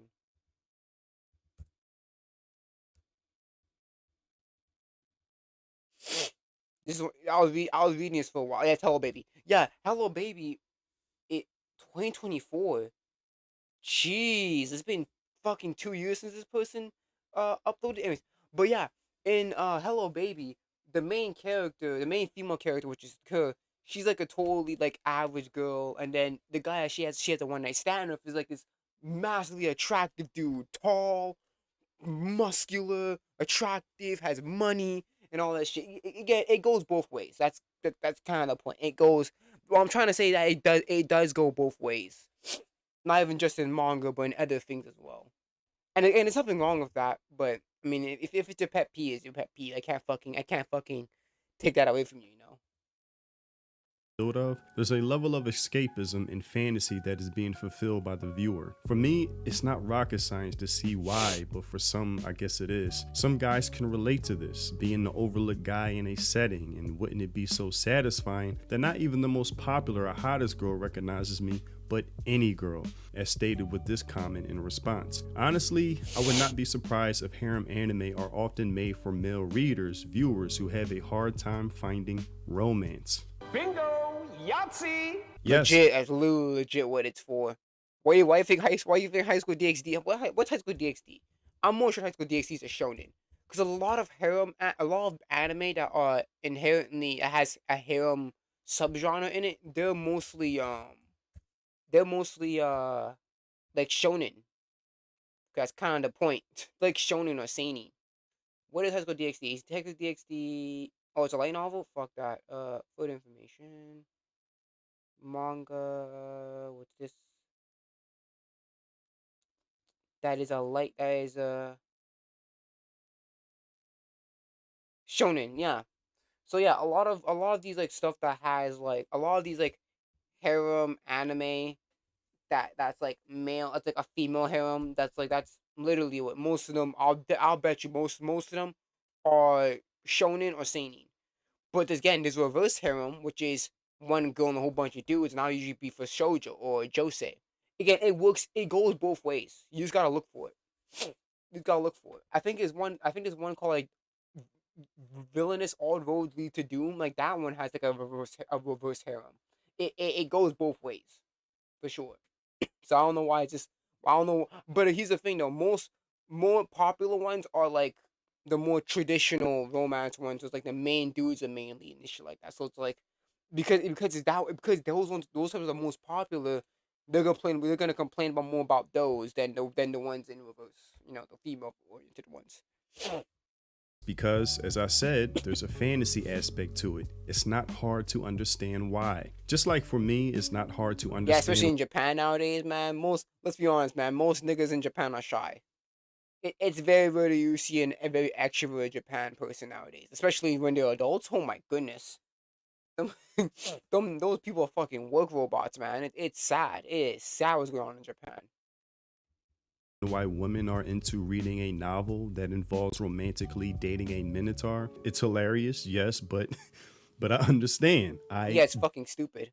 It's fucking stupid, but hey, get your rocks off. I ain't gonna stop you, but I ain't gonna deny it's fucking dumb. Get it. There's a Beauty and the Beast aspect to it. And instead of shitting on this and the demographic that enjoys it, I just read and watch. I mean, there's nothing wrong with shitting. I wouldn't say, okay, shitting on a demographic, okay, I can understand, but there's nothing wrong with shitting on a book. I'm gonna say that right now. There is nothing wrong with criticizing or shitting on a book. And if people who are a fan of those books get fucking offended, then so be it. But I ain't talking about for the first time 53 years, Knicks on the NBA. Yeah, I know. Knicks are the NBA champions. Wemby choked. Uh, but yeah. What was say again? Yeah. As I said, man, it's okay. I want to make sure my mic's on. Can you imagine if I spent 2 hours just yapping and my mic was off the whole time? That would be crazy. I'm doing Drake shit right now. But yeah, it's fuck. I even forgot what I was gonna say. No, yeah, criticizing. Yeah, no. I believe there's nothing wrong with criticizing people. Not criticizing people. There's nothing wrong with criticizing your work. That's what I'm gonna say. I can criticize Chainsaw Man and My Hero and all this other showing up and down the street. I don't care. There's nothing wrong with criticizing your work. But I can understand also that mindset where it's like, you don't really want to deal with people because if you publicly, you know, talk about or criticize a series, then you can have these fucking fanboys go on your neck and shit. I understand that aspect of just like I don't want to bother with these people, but I just fucking drop it, do my own, keep on doing my own thing, and move on type shit.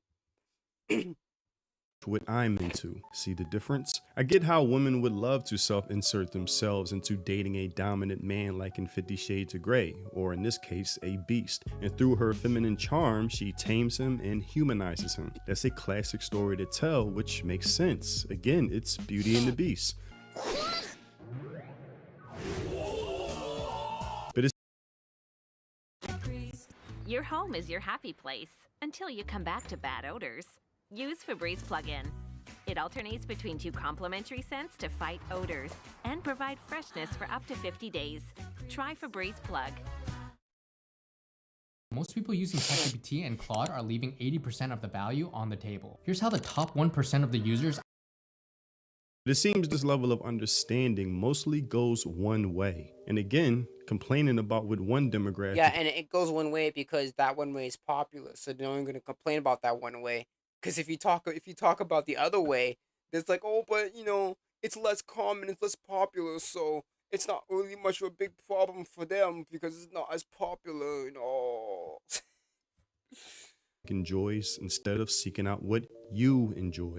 The beauty of anime and manga, which tourists still haven't realized, is that there is so much variety, not just in current day, but dating back to the 70s or 80s. Legit, there is so much anime.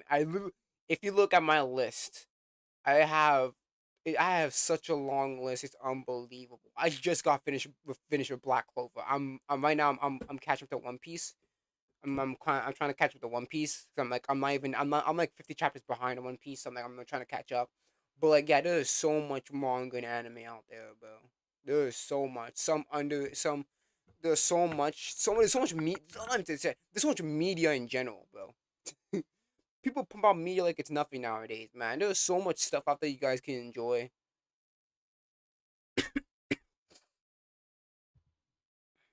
I guarantee you, you will find too much of what you love. All it takes is a little bit of effort to seek it out. But And that's the problem. That's the word I didn't want to do. It's effort. That's don't forget, Monte. As soon as they hear the word effort, that's when they get turned off. Because they don't want to do they didn't want to put in the effort for researching. Right? They didn't want to do that. That's the problem. It's the effort. fans, they don't see it as effort. It's just pure enthusiastic fandom and interest. You know, in the West or Hollywood, we used to enjoy this variety of genres that served many audiences. You had universal genres, and then within that, you had subgenres like romance, where the unpopular guy meets the hot girl. For instance, I was rewatching The Girl Next Door not too long ago, and this movie shares the same plot these types just seethe over and get offended by. A guy who's not so popular, academically inclined, nerd or geek, eventually meets a bombshell woman by chance, which she was, that actress was. She was hot. I'm all wet. Can I come in? Hey guys, this is Danielle. And as they get to know each other, she begins to break him out of his shell, doing bold and daring things like skinny dipping. It's funny because that was really the spectacular Spider-Man. You know, spectacular Spider-Man. That's literally what Spider-Man. That's literally Spider-Man. That is literally Spider-Man. That is the trope literally that Spider-Man rides on. It's the shy nerd kid with the bombshell beauty. That's literally Spider-Man. Especially in this spectacular. Actually, I think I want to watch Spectacular Spider-Man, but I was actually watching Totally Spies. I'm like, I want to watch Spectacular Spider-Man now. Just even hearing that song. Just hearing that freaking theme song. Spectacular Spider-Man. Oh my goodness, man. Such a good show. Unfortunately, it ended too early for me though. Easiest thing you've done lately. This is right up there. Or attending a party where only the cool kids go and he's not welcome, but by her encouraging him to be more assertive, it inspires him to just go for it, taking the lead for once in his life, kissing her, marking a defining moment in his development, boosting him to a level of popularity he could only dream of, walking through prom like a king. Do not fuck with us. Now, is this realistic? Is this how it usually goes? No, but that's not the point. It's fiction and fantasy for viewers to enjoy regardless. He becomes a character I'm rooting for, proud that he's gotten the girl. I know it doesn't work like this most of the time, damn near all the time. But like, what's that? What was that line? Because I remember there's always a line that I remembered from Epic Rap Battles of History. Oh yeah. It was a J.R.R. Tolkien versus George R.R. Martin rap battle. It was like, it's fantasies meant to be unrealistic, you're myopic manatee. Like, literally, that's... I'll always go back to that line. It's like, it's meant to be unrealistic. That's the whole point of fantasy. It's meant to be unrealistic. It's literally, that's the whole point. Especially when she turns out to be a, let's say, star. Because if this was real life, I would have heavily advised him to drop the long-term commitment goals because it just wouldn't work. But since it's not reality, yeah, because IRL, because let's be honest, IRL, nigga, would be so, it would be so fishy if I was this homie right here, and I was talking to him, and he was like, yo, this dude's attracted to me. I'm just like, I'd be like, bro, I'm gonna say it right now, man, be careful. Because you walk around eggshells right now. I wouldn't take it seriously. But movie. I'm not applying real world logic in that sense, and I'm just enjoying the movie. It's an entertaining rom-com. It's the reason I enjoy certain isekais, of a loser guy who reinvents himself in another world or going back in time and instantly gains Low key, one of the stories that I'm writing is actually an isekai. It's not like it's kind of like Lord of Mysteries, where it's like, what? Oh, it's something that's popular in China. It's called transaggression, something like that. It's like what's it called? Is it transaggression? Uh, trans re fucking transaggression. No. Manhwa. Oh, no. What's it called? Manhwa. That's not the one. Genre.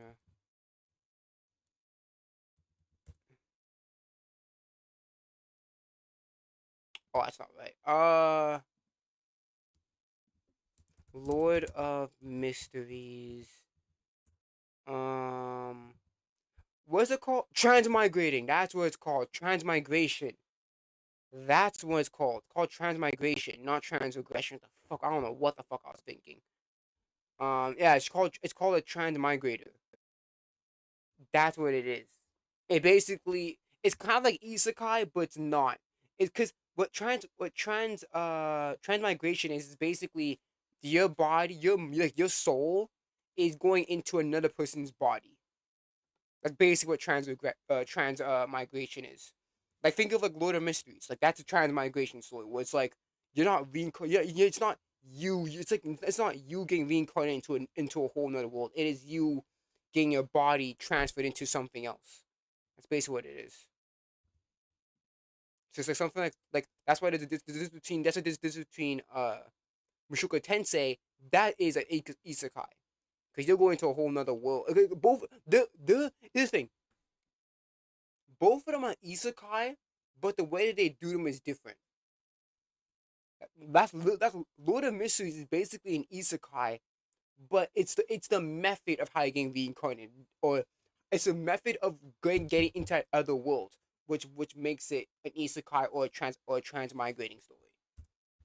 Favor from those he never would have. Like with one anime, Haibara's Teenage New Game Plus, that's airing this current season. It's about a guy who goes back in time to his high school years and reinvents himself, becoming very popular, great at sports, fully competent, and liked by the girls around him. It's cool to watch, and there's a certain fantasy aspect to it. There's a lot of us that it's that method of I want to go back in time and change myself.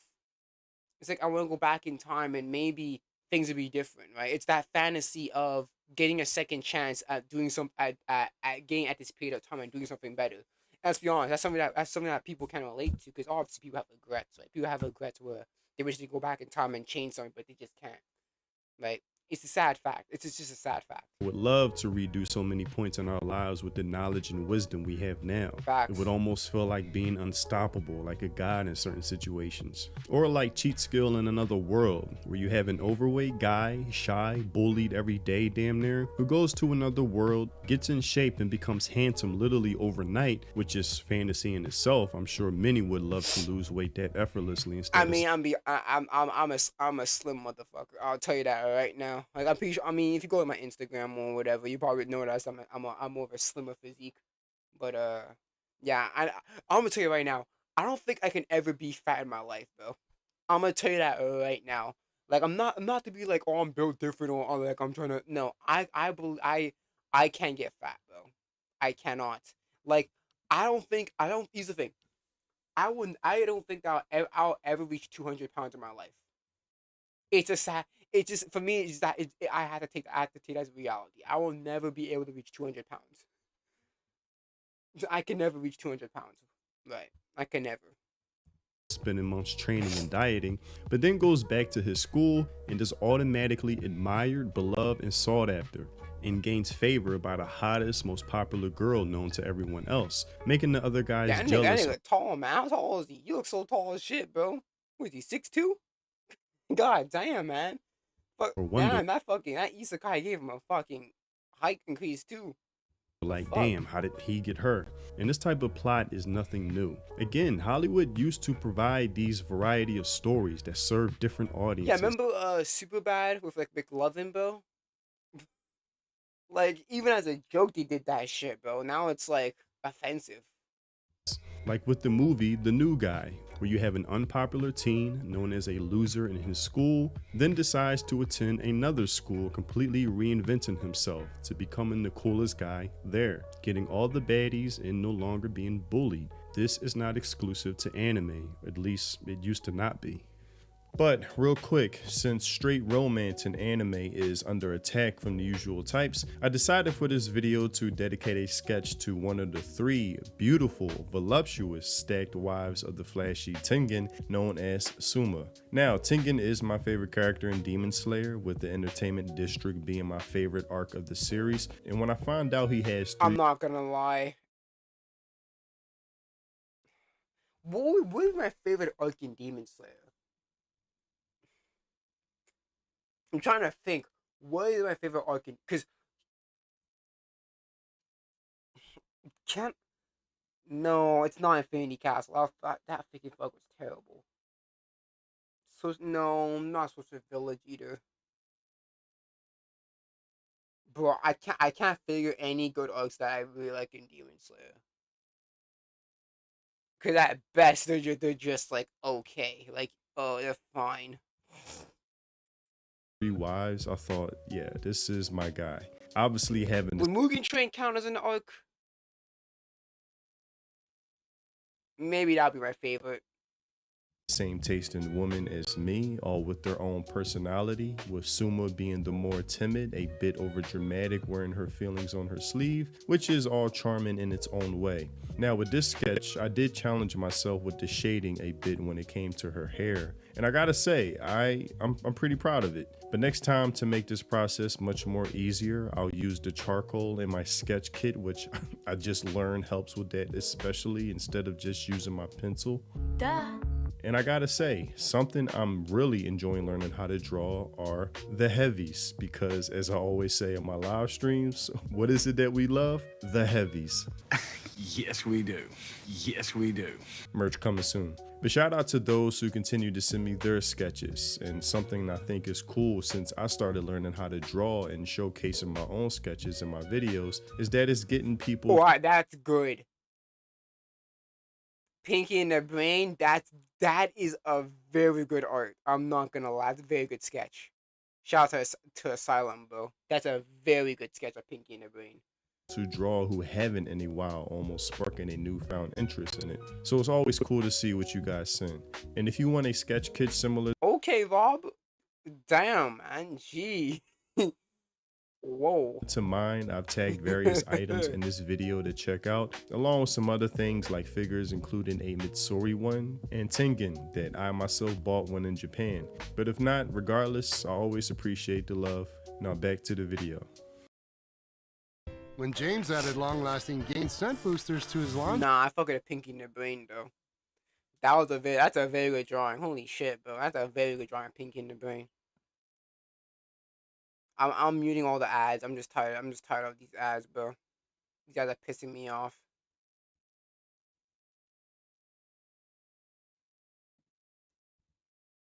Maybe this is why anime has become so popular, because Hollywood stopped feeding this market or demographic, discarded them. And AKA, no, they discarded men.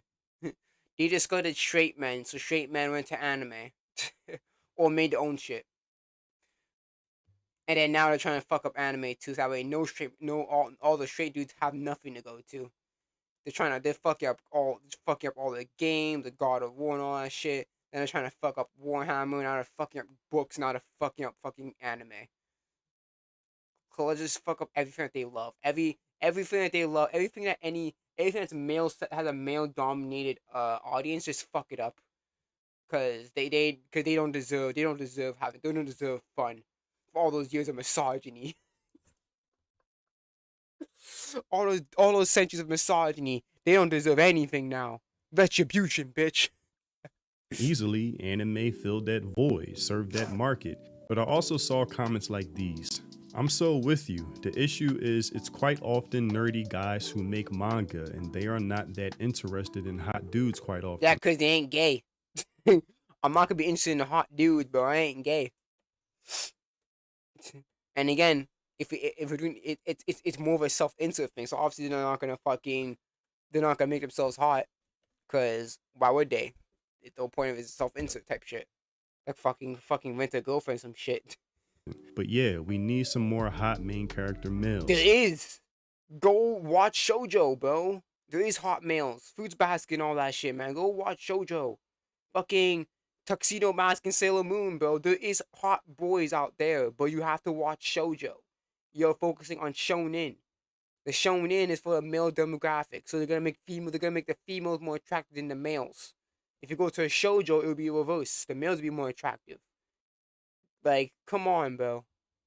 Which again, this is an issue of not having stories to fulfill this taste, but the willingness or interest or actual fandom to actually seek them out because they exist. A popular handsome guy that meets an unpopular girl and falls in love with her. Legit, there's literally a show called Timon's B-Side.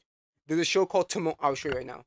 There's a show called Timon's B-Side, where it's literally a basic girl getting with this fucking K-pop, with this leader of the K-pop band, bro. I was watching, so I know how this is. Look at this right here, bro. Look at this right here, bro. This is the male, and this is the male MC. But he's a K-pop star or J-pop star because it's Japan, so it's J-pop. J-pop star, and then look at the female character right here. She's pretty basic, right? She's a pretty basic female character compared to a fucking J-pop idol, bro. You have to look for it, man. That's the thing. You gotta look for it. You ain't looking, homie. That's the thing, bro. You ain't looking, man.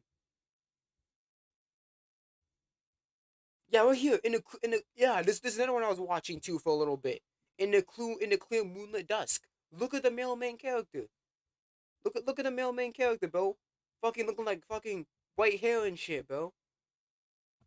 I mean, the male is on the right side. The point of the joke is that the female MC looks like a male, so they call her like a prince, but she's actually biologically a prince.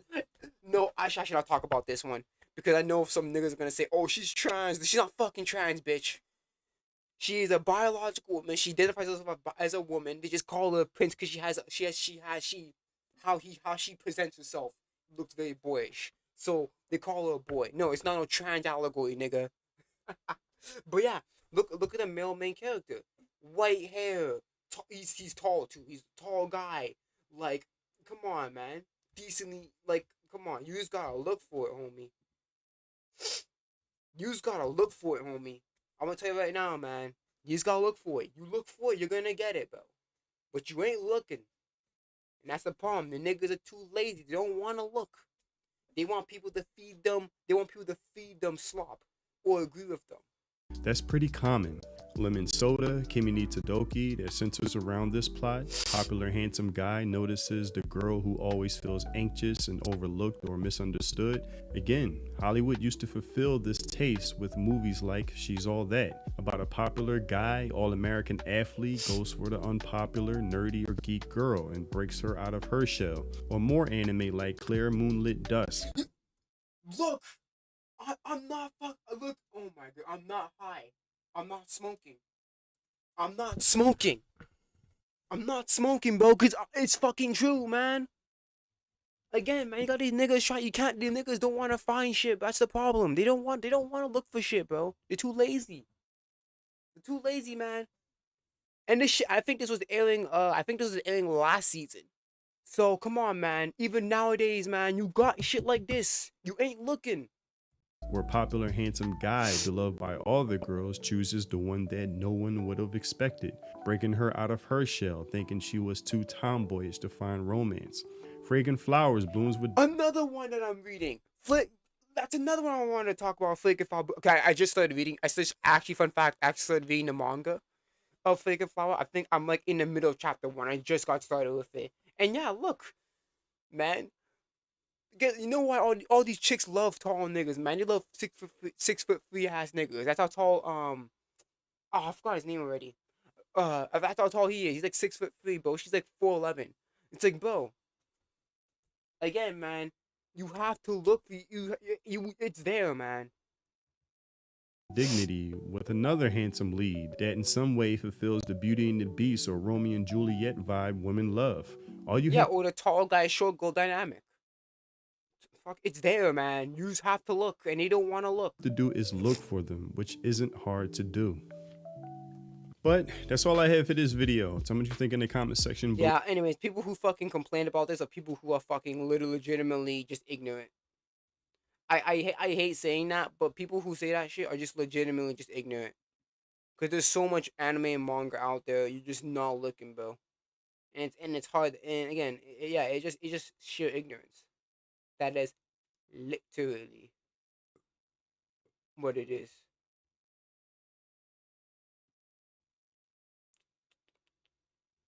Let's see here.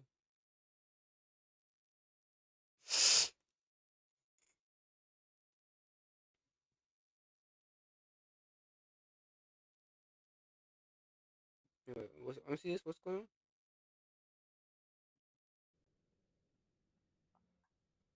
Hey Zeus, the villa sends $5. Thank you. Uh,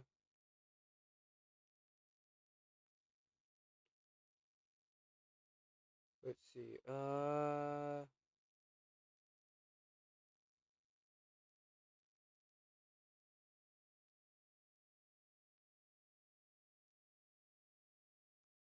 Next win NBA championship. Exposing the grift, the manufactured hatred of God of War Laufey. Is it manufactured? Actually, let's watch it. I want to see. What does Birdman have to say?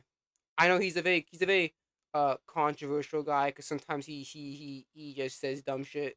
But we're gonna see what he says here. Cause I don't think it's manufactured hate at this point. I don't think it's manufactured hate, in my opinion, because you have to think about this.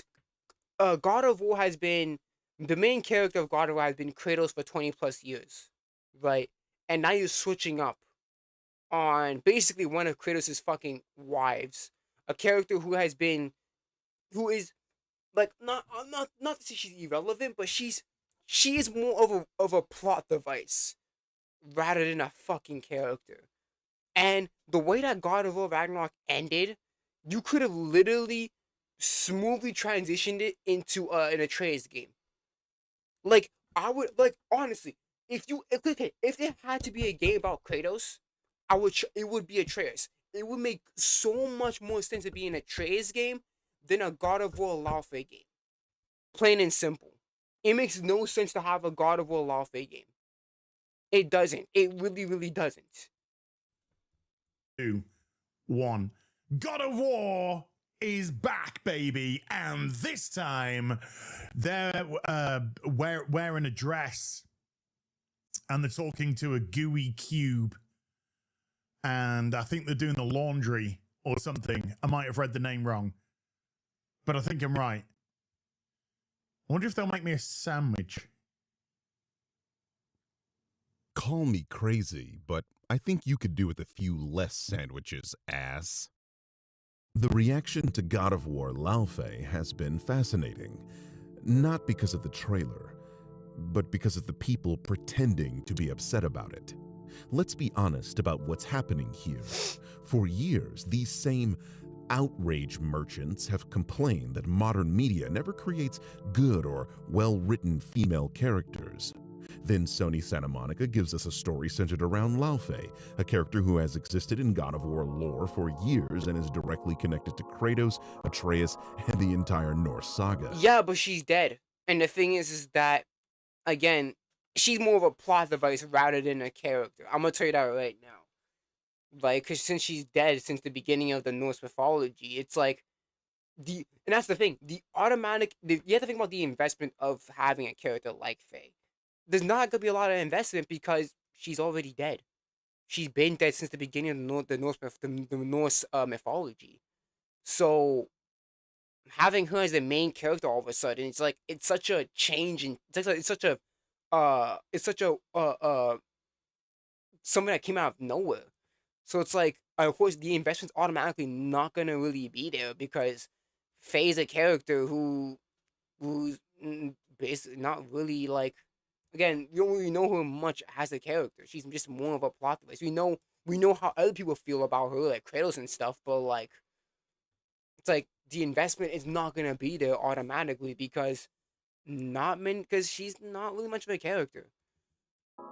And suddenly, that's a problem too. Why? Because for some people, the issue was never bad writing. The issue was always women. No, that's a lie. Bayonetta, Ada Wong, Jill Valentine, Claire Redfield. No, that's just stupid, bro. What's that girl from Heavenly Sword? Nariko, Heavenly Sword, Tifa, Aerith. No, that's not the problem. It's not the character's a female.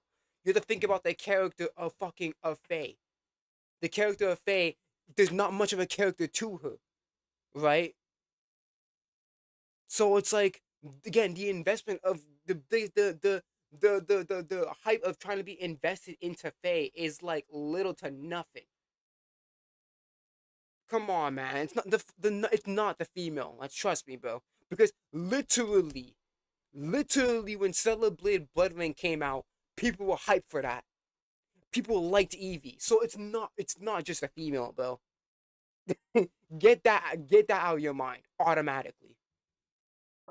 If the protagonist is a man, they call it peak fiction before the game even releases. Do you have an example of that? Because a lot of people have mixed feelings about, for example, recent example, 007, James Bond. A lot of people have mixed feelings about that one. Even though the main character is a young James Bond. So I wouldn't say that. Protagonist is a woman, they start making hour-long videos about agendas, politics, and the downfall of Western civilization. The trailer has been out for 5 minutes and they're already angry. They don't know if the story is good. They don't know if the gameplay is good. They don't know if the characterization is good. But here's the thing, though. The trailer did not. Here's the thing. But basically saying, yo, you didn't play the game or play the story, so why are you guys criticizing it? Okay, but then you can't do the other way around and and praise it then. You can't praise, so if people can't criticize the story because the game didn't come out, then people can't praise it, just can't praise the game either before it came out. People can't be negative about it, or people can't be good about it. People have to stay in a direct neutral, because if you're complaining that people have a negative opinions or thoughts on God of War Warfare, then that should be a problem for people who have a positive thing on God of War Warfare, because the game is not out. So nobody should have any negative or positive things about this game until it comes out. No, is that the lead character has a vagina. And for a certain corner of the internet, that's all the information they need. But that is not. That's removing so much out of what's the problem, because again, it is a pattern where, series that were made for males, that originally were males, are slowly going into having more female characters. It's a pattern that many people have recognized throughout the years. And sometimes they're not really done well. Like, for example, Last of Us 2 ain't good as Last of Us 1, right? So it's that pattern that people are just tired of male dominated IPs getting taken over by female, like by trying to force into female characters, and they don't do it well. That's the problem. Actual criticism. How could it be? The fucking game isn't even out yet. Then you can't praise it then.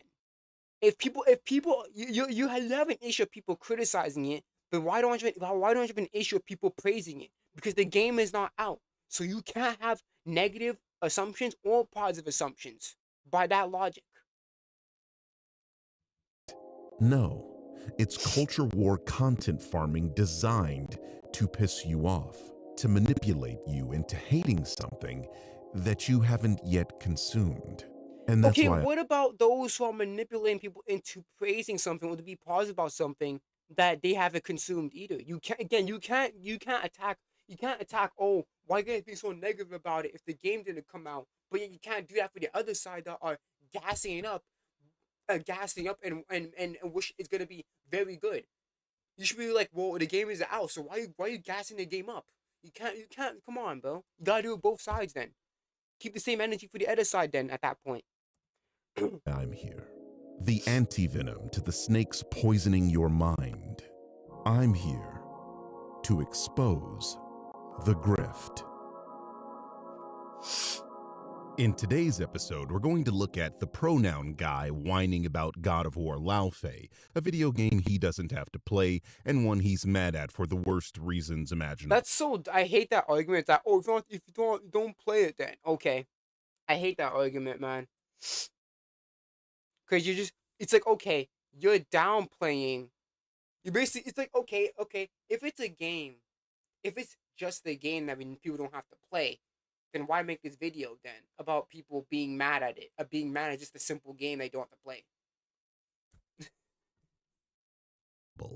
Without any further ado, I'm not gonna watch all the video because it's almost 40 fucking minutes long and it's down near 1 o'clock, and I had to put away some food. So, yeah, I'm not gonna watch all of it. I'm gonna watch as much as I can, but then I'll see.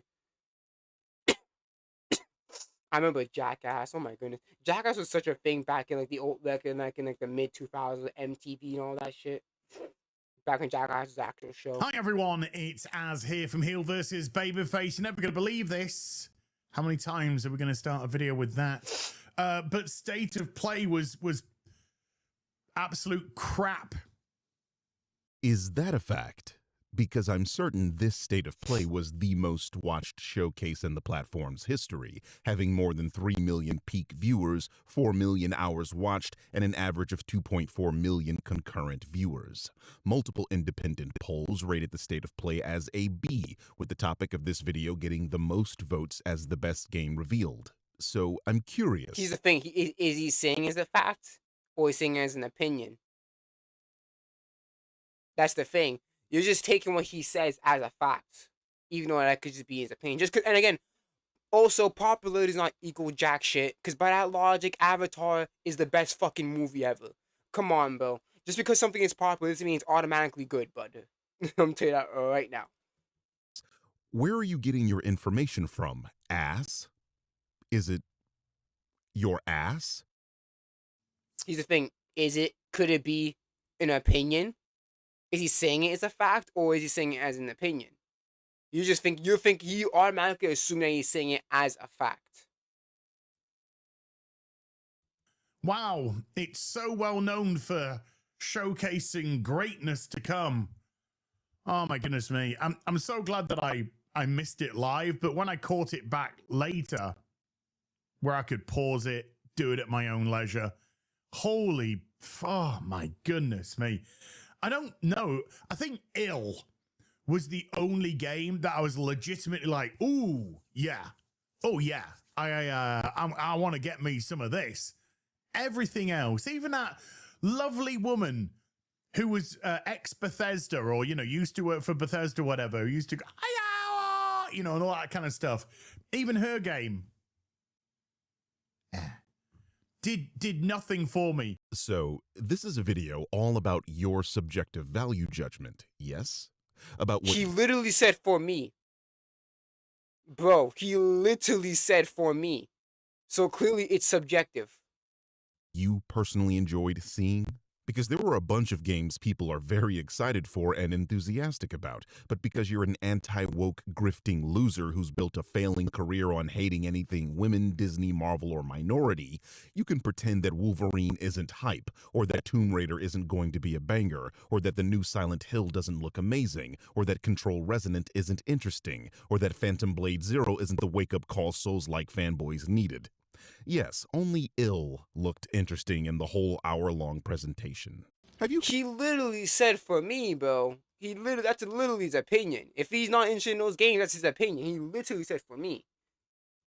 Considered you're just falling out of love with gaming as a consequence of being a jaded man baby that is only famous for being mean to death due to you crying about pronouns? I mean, it's either that or you're just a clown performing for an ever-shrinking audience in an ever-jankier circus. In the year since we last checked on you, where you called me a nobody, you've gained 8,000 subscribers?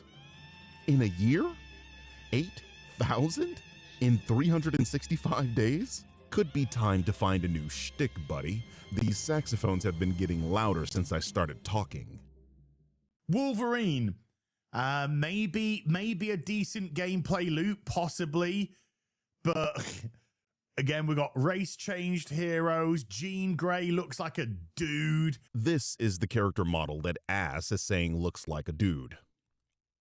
A dude.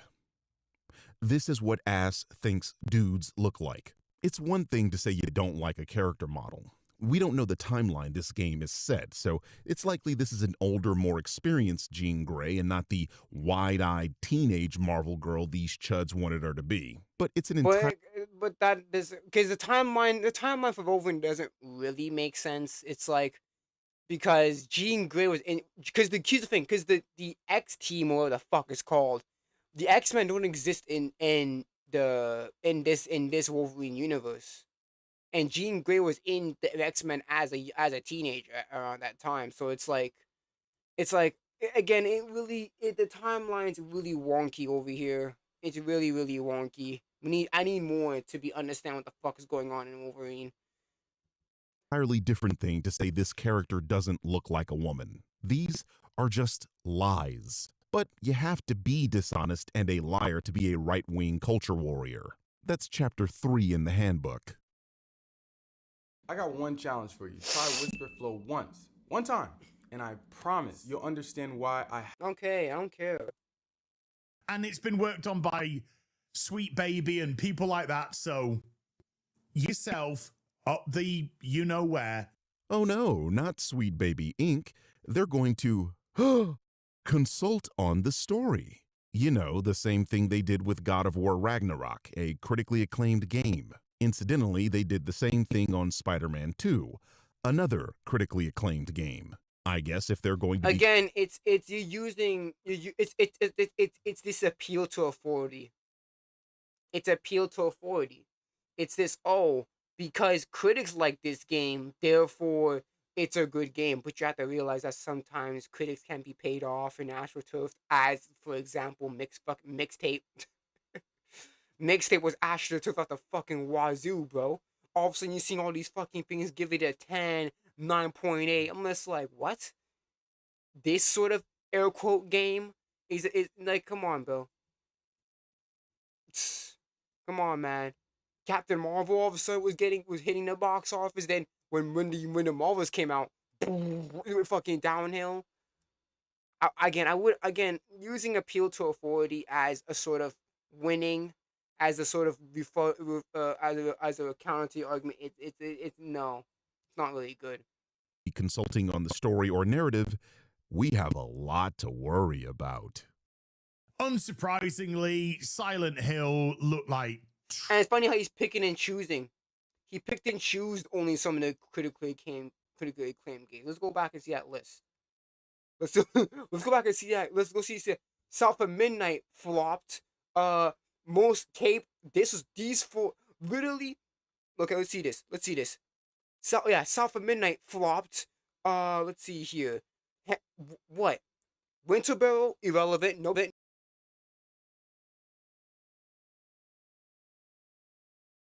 Nobody cares about that. Battle Shapers. So because half of these things we have a fucking Wikipedia page, nobody fucking knows about them. Bitlock, what the fuck is that? Out of here. Nobody knows these fucking games. They're going to consult on the story. You know, the same thing they did. Oh, let's go back. Let's see here. Let's go back. I see a couple of frames. Gotham Knights. Oh my good, that was trash. Oh my goodness, man. Let's go back. Let's see. Okay, so Space Tow Truck, Sable. Who cares about those? Nobody knows what those are. Goodbye Volcano High. I think I've heard about that one, but who really cares? Nobody fucking talked about that. Recommendation Dog, Real Steel. Nobody cares about fucking that. Gotham Knights fucking flops. Like literally, fucking half of these fucking shits here don't have a fucking thing because you don't care. Kingdom 80s, nobody cares about that. Flopped. Not flopped, but nobody fucking cares. Get out of here. Irrelevant. The Crew Motorfest, who fucking knows about that? Get out of here. Get out of here. Bruh, nobody know these. Come on, bro. And again, we know the employees that work at Sweet Baby Inc. and how they are politically. They've done it on Twitter multiple times. A lot of people are talking about Sweet Baby Inc. and how they act, how their employees act. So they Same are thing they very did woke fuckers. with God of War Ragnarok, a critically acclaimed game. Incidentally, they did the same thing on Spider-Man 2, another critically acclaimed game. I guess Again, it's appeal to authority. It's like, oh, since critics like it, therefore it's a good game. trash. If you're new here, Ass, among other things, is a racist. His channel is full of videos hating on almost anything with a black protagonist. Just scroll through his channel and look at all the thumbnails. If a media property prominently features a black character, they're going to be in his thumbnails making a goofy face or crying.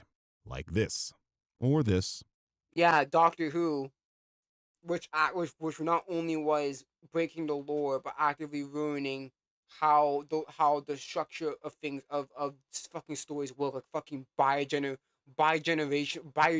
some dumb shit like that. And then Starfleet Academy, he didn't only criticize. That's so dumb because he didn't only criticize. Because I've watched his Starfleet Academy reviews. He didn't only criticize the black chick in Starfleet Academy. He criticized literally all the other characters in Starfleet Academy, buddy. No, that's just picking a straw man because he didn't only criticize fucking the black character in Starfleet Academy. He criticized all the other characters too. Like fucking that fucking shit that looked like fucking what's that chick's name? That fucking empath chick. He also criticized her as well. And the main character and the fucking and the girl who voiced Helen Parr, the blonde girl and shit like that. And the fat chick too.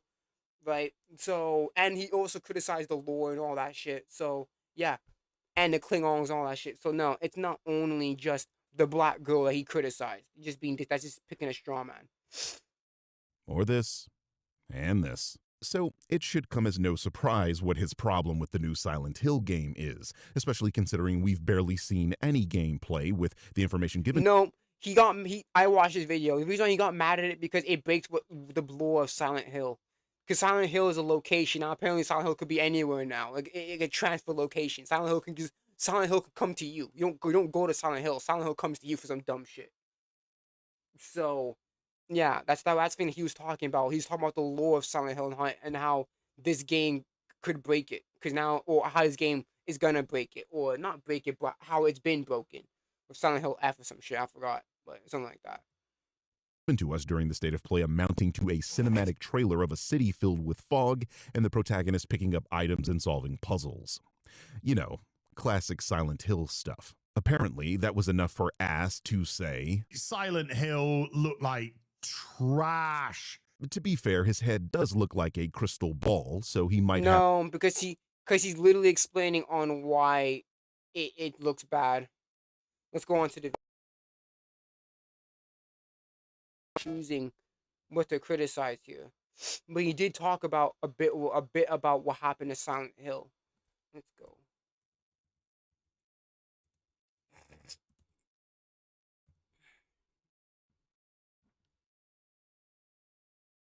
Yeah, window lickers. Look at that. You're criticizing everyone here. Come on, bro. And again, he's just being disingenuous, bro. He criticized everything and stuff, but he can't. Hold on, let's go to his okay, what about this one? Right when he criticized Supergirl. Let's go here. So you guys. Oh, what about this one? What about this one? Right, episode 8. Okay, you have the Klingon there, right? Criticize that, and then episode 7. Criticize that. Criticize who's on the thumbnail? The fucking chick that voiced Helen Parr. Look, white chick right here. Come on, bro. He's picking and choosing which ones to talk about, man. He's picking and choosing, bro. Look, white girl again. Look, the white dude. Where's the episode right there? Episode 3. Episode 2. Look, white chick. Look, the white girl right there. Come on, bro. He's picking and choosing which ones to talk about.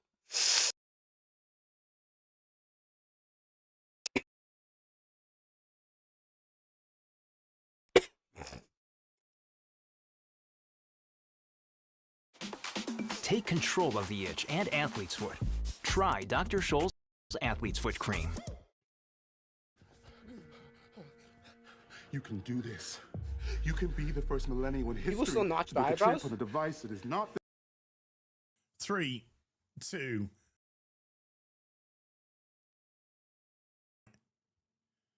I wonder if they'll make me a sandwich. Hi everyone, it's Az here from Heel vs. Babyface. You're never going to believe this.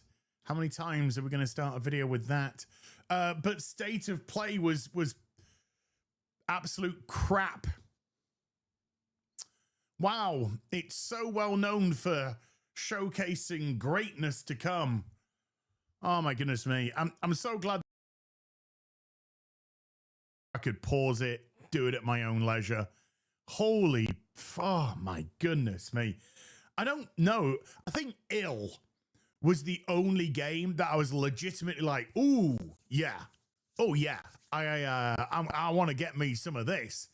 Everything else, even that lovely woman who was ex-Bethesda or, you know, used to work for Bethesda, whatever, used to go, you know, and all that kind of stuff. Even her game did nothing for me. Wolverine, maybe a decent gameplay loop, possibly, but again, we got race changed heroes. Jean Grey looks like a dude. It's funny because the Birdman did not talk about the race changes. He only talked about Jean Grey, which is very funny. And it's been worked on by Sweet Baby and people like that. So yourself up the you-know-where. Unsurprisingly, Silent Hill looked like trash. After the offering last year, which at least looked great, and the story was terrible. I was kind of hoping that maybe set in Scotland, we might get something a little bit half decent. No, it looked like generic slop. Now that Silent Hill's just a brand name, it's not about Silent Hill and stuff like that. Pick a location anywhere around the world, stick Silent Hill on it, Konami, boom! Can we get some money, please? Can we milk you dry, please? Oh my God. And then... Yeah, he was talking... Silent Hill is not just the characters or the atmosphere, but it's the location as well. It's the location of Silent Hill. And the fact that it doesn't really do that anymore will kind of takes away from what makes Silent Hill, Silent Hill. So that's what he was talking about. But let's see if he actually brings that up. Let's see if he actually shows that clip here. Have some insight we do not.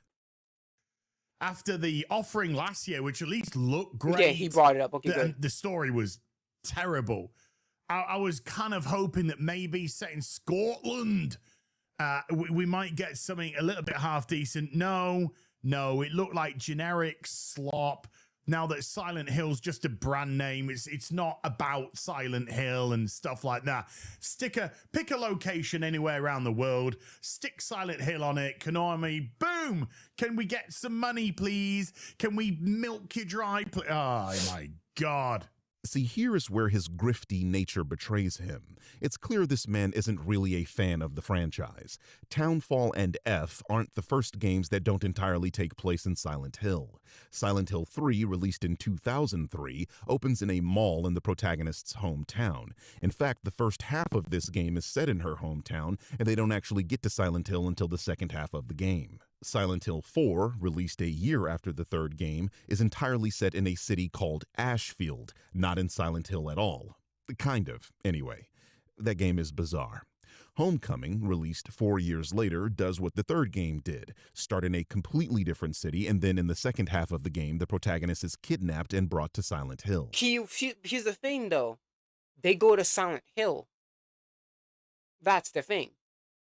If they don't go to Silent Hill, then what's the whole point of slapping Silent Hill on it? That's the thing. Sure, they don't go to Silent Hill right away, but they do end up at Silent Hill eventually. The location... Talking about how the location of Silent Hill, the city of Silent Hill, is becoming less relevant as time goes on, as the series goes on. And apparently in F and now in Townfall it might not. I mean, apparently in F, apparently in Silent Hill, the place of it's irrelevant. I'm not, again, I haven't played the game, so I'm not too sure. But I'll look up on it soon to see if it's actually does the main does I forgot the girl's name, like Kimiko or some shit like that. Does she actually ever go to Silent Hill? But yeah, it's talking about how the location is becoming less and less important. Book of Memories, a PlayStation Vita game, was also set entirely outside of Silent Hill. The Short Message, a game released the same year as Silent Hill 2 Remake, was entirely set in Germany. That's 5 Silent Hill games, 6 if we're counting Silent Hill F, where the game either takes place entirely outside of Silent Hill or begins outside of it. But leave it to the LARPing... Yeah, but here's the thing, though. That's not really fair. Because what he's saying is the whole argument is that Silent Hill is becoming what you should have done is you should have talked about the games that don't have Silent Hill whatsoever.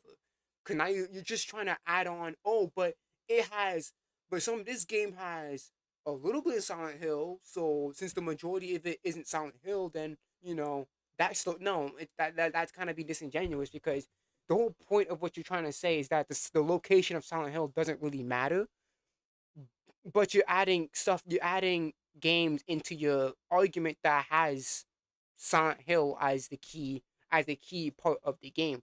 Whether it happens later on in the story or earlier, it's still gonna be a key location of that game. So you should have just talked about the games that don't have Silent Hill whatsoever. And plus, are those games even canonical? Let's just check. Let's just check if those games even canonical, because you never know. So let's just go back and see which ones he's talking about. On it, Konami, boom! Can we get some money, please? Can we milk you dry? Oh my God. See, here is where his grifty nature betrays him. It's clear this man isn't really a fan of the franchise. Townfall and F aren't the first games that don't entirely take place in Silent Hill. Silent Hill 3, released in 2003, opens in a mall in the protagonist's hometown. In fact, the first half of this game is set in her hometown, and they don't actually get to Silent Hill until the second half of the game. Silent Hill 4, released a year after the third game, is entirely set in a city called Ashfield, not in Silent Hill at all. Kind of. Ashfield. Is Silent Hill Ashfield canon? Oh shit. Ashfield? Is that what it's called?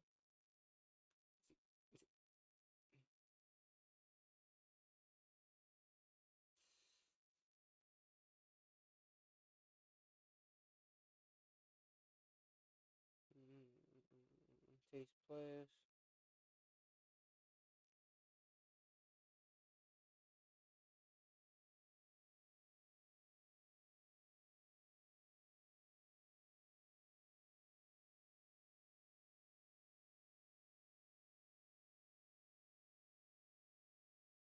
Mm.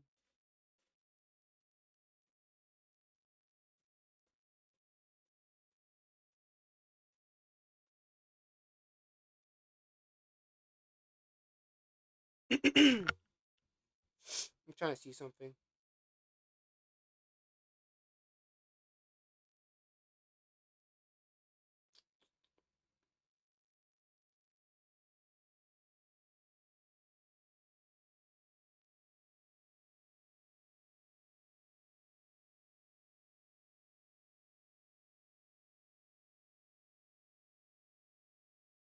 Hmm. Anyway, that game is bizarre. Homecoming, released 4 years later, does what the third game did, start in a completely different city, and then in the second half of the game, the protagonist is kidnapped and brought to Silent Hill. Book of Yeah, but that's the thing. They're brought into Silent Hill. So Silent Hill is this location is still important to that part of the game. Uh, let's see here.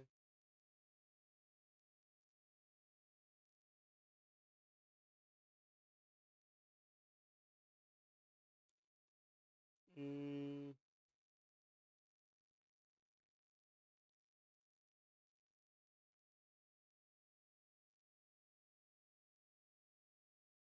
let's see here. Silent Hill Downpour.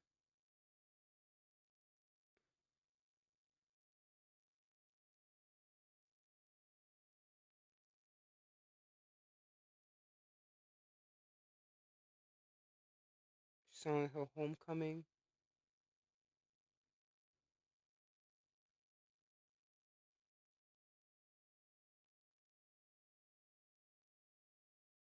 Hmm. I'm trying to see which one. Let me just go on. Let's see here. Which Silent Hill games are canonical?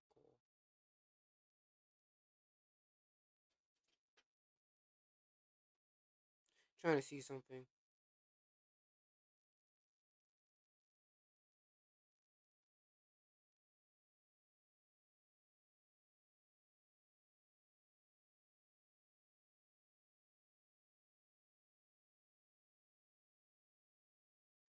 Let's see here.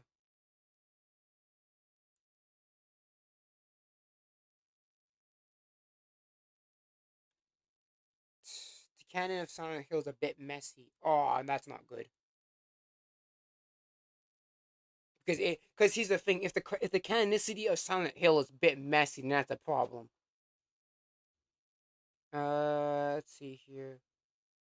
So it's the mainline series. Silent Hill 1, 2, and 3, and 4 are usually the ones.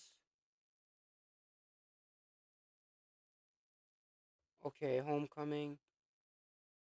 Shattered Memories is not part of the main continuity. Okay.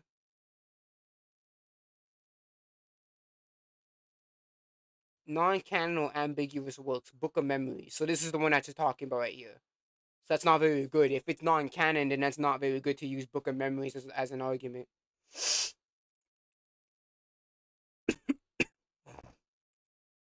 not in Silent Hill at all. Kind of, anyway. That game is bizarre. Homecoming, released 4 years later, does what the third game did, start in a completely different city, and then in the second half of the game, the protagonist is kidnapped and brought to Silent Hill. Book of Memories, a PlayStation Vita game, was also set entirely outside of Silent Hill. Yeah, but from what I'm seeing, but from like cause I'm seeing in like freaking in like little articles in Reddit and kind of conflicting on whether it's like whether it's actually like canon. It's kind of ambiguous. So that's not good using something that has a very mixed bag of opinions on whether it's called canon with canon or not. To put that as an evidence to say that yeah, the location doesn't matter for Silent Hill. The Short Message, a game released the same year as Silent Hill 2 Remake, was entirely set in Germany. That's 5 Silent Officially canon to the modern franchise, although its exact placement in the timeline remains unclear. So this is also kind of again, yeah. It seems like the Silent Hill game. It sounds like the Silent Hill timeline is kind of just messy. Hill games, 6 if we're counting Silent Hill F, where the game either takes place entirely outside of Silent Hill or begins outside of it. But leave it to the LARPing Michelin Man to pretend. But here's the thing, though. Did he say that it's an issue that it's that's again the problem is that you're adding games that start off with Silent that don't start with Silent Hill right away, but it goes there later on. That's not good because even though yeah, sure you don't start with Silent Hill right away, Silent Hill still becomes an important setting because you eventually get to Silent Hill, even if you don't get there right away. It's kind of a that's not a very good argument. That you go back, you still go to Silent Hill later on. This is a new thing because new thing bad, I guess. And then we had the announcement of a new God of War game. And is Kratos here? Is he back? Is he more brutal than ever?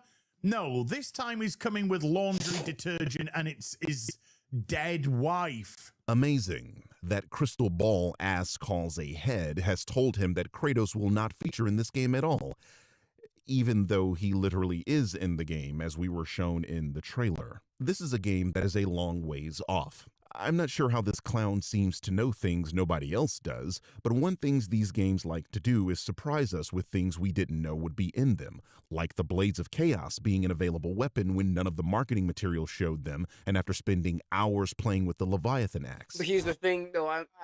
Because he's a thing, though. I hate going to supplemental material, but even in supplemental material, it kind of just shows how he got to the Norse games. And again, when he stabbed himself in God of War 3, the blades were still again. Don't forget the blades are seared onto his arm.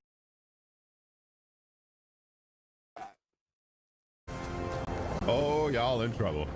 All right, brother. Let's see those pictures. It is a staple of these games to have hype moments like this, and it's entirely possible Kratos makes a player-controlled appearance for a section of the game. Yeah, it's possible. But did they market it? Did they show a scene of Kratos there? No, it's just that was just a fucking thing that came out of fucking Faye's head. That was just an illusion. So again, is Kratos gonna be there? We don't know. But from how the trailer was going, we're not too sure.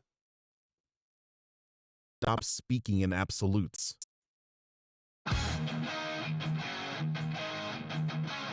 But here's the thing: if he spoke in absolutes in a positive way, would that be okay? Or is it a bad thing because he's speaking absolutes in a negative way?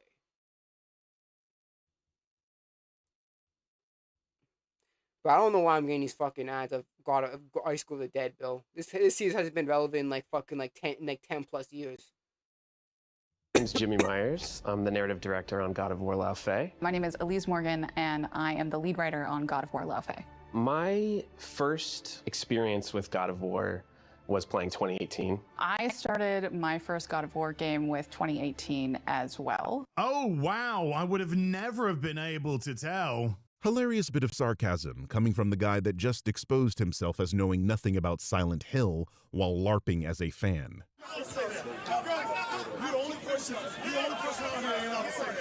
By the way, this introduction into Faye video is... And that's funny because, again, we have years of God of War games, and the first thing that they play is 2018. Hilarious.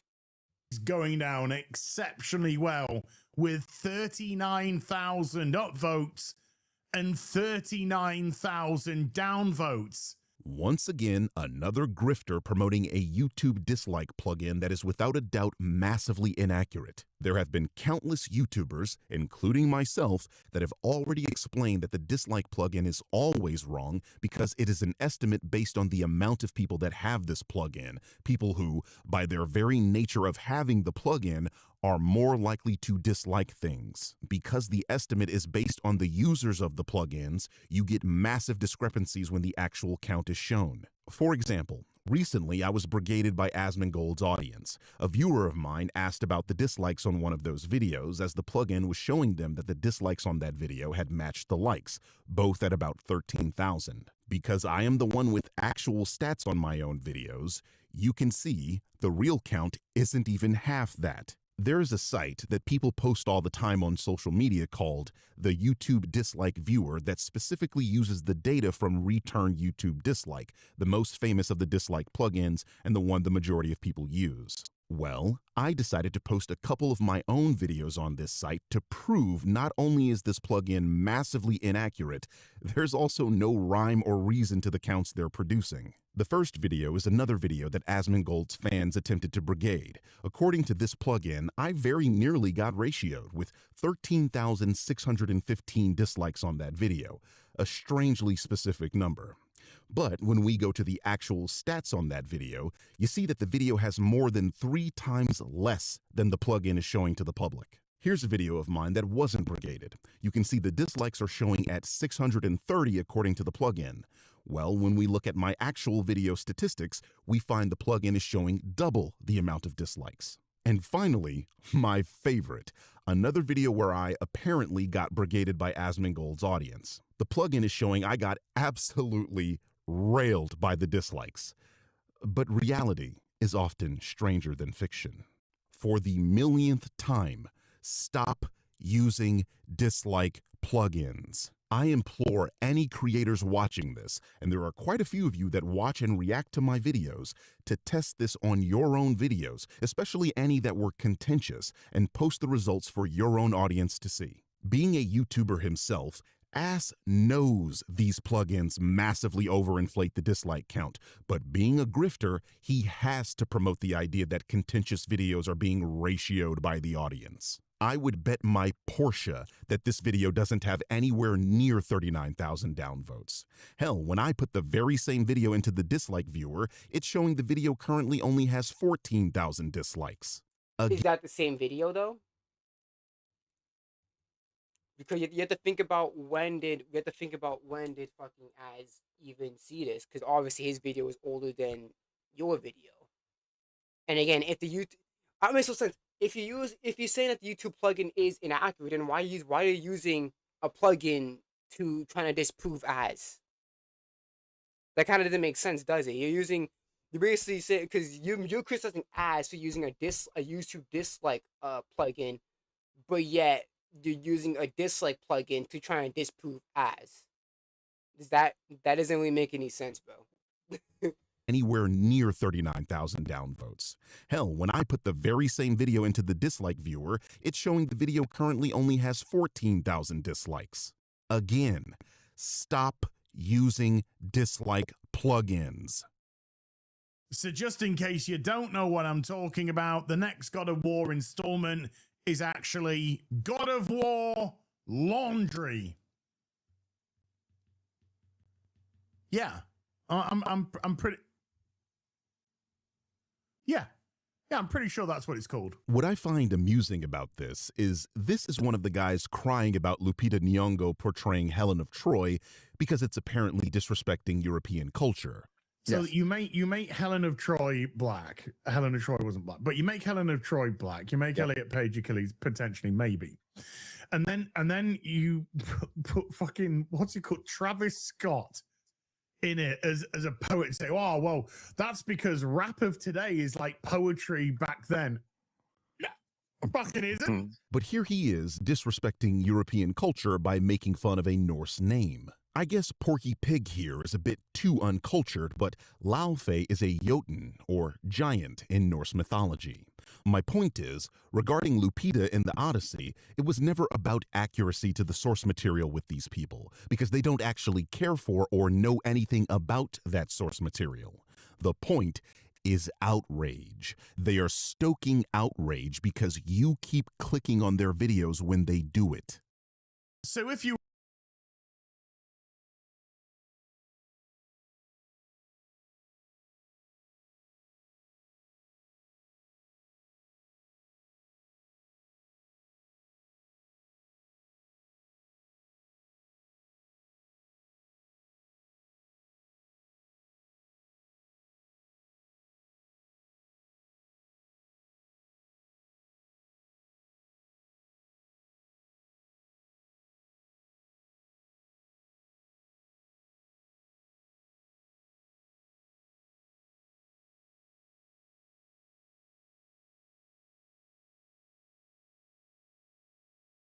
you were expecting Kratos to take center stage for the next installment of God of War, then you're probably a sexist, misogynist, or something like that. And if you are, based, drop me a subscription. We need to stick together, people of... Anyway. What the...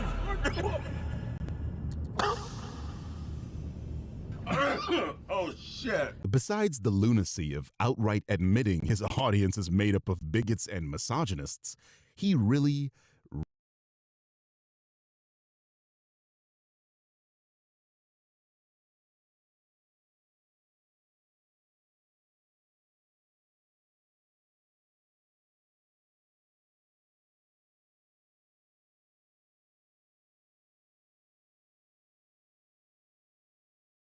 needs those subscriptions, guys. I mean, 8,000 in 365 days? He explicitly called me a nobody, and I did 14,000 subscribers that same month, something he's never done. Jarvis, set an alarm for when we surpass this Joker.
He's never done.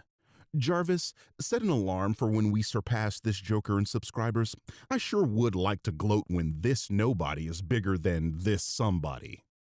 Well, not bigger, but you know what I mean. So this is his wife. Whoa.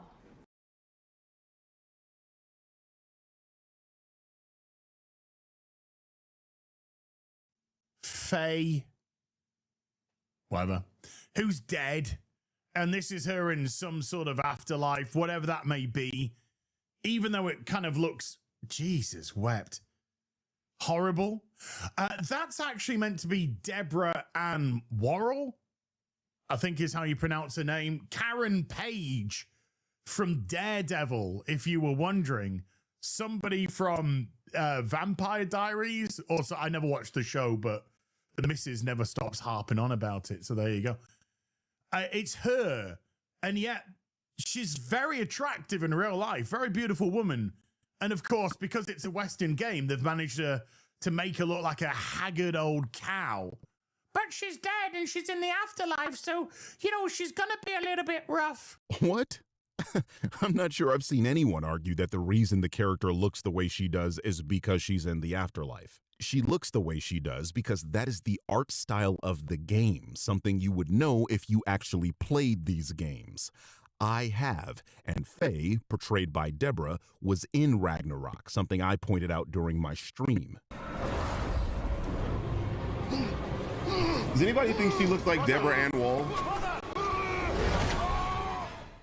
Further, besides the fact that she is far more detailed in Laufey than she was in Ragnarok, all the footage we have is low-quality YouTube footage for a game that is still in development and in all likelihood is a year or two from release.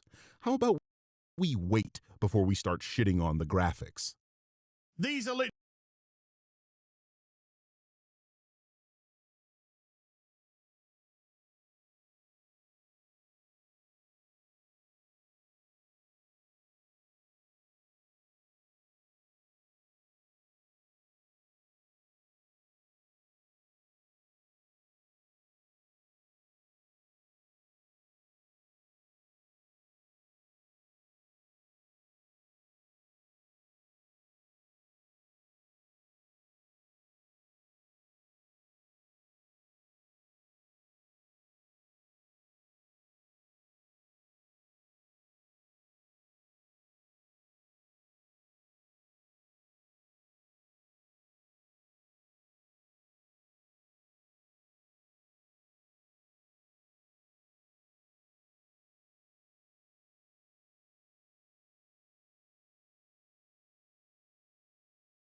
literally the people who are doing the Lord of the Rings B&W meme. You can accept that there are dragons, elves, and talking trees, but you can't accept a 2021 BMW 5 Series 530i with optional heated seating. Why are you so bigoted? Or in this case, sexist, misogynistic.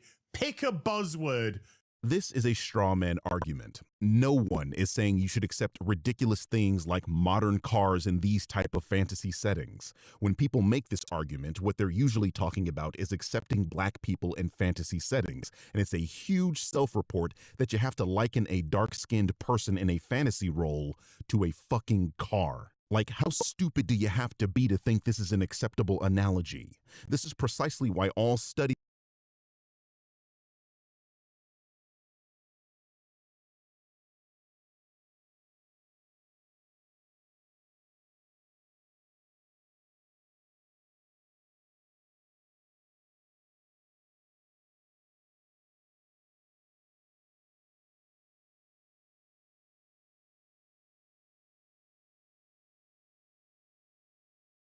on this topic point to those with bigoted views as having lower IQs, and I do appreciate you people demonstrating that publicly for us. Saves me the trouble.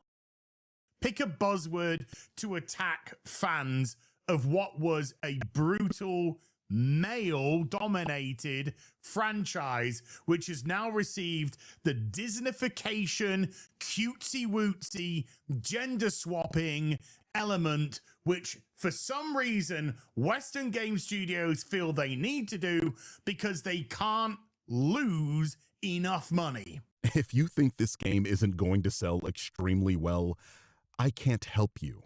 It's a first-party Sony game in the God of War universe where basically every poll on the topic voted it as their most anticipated game of the showcase.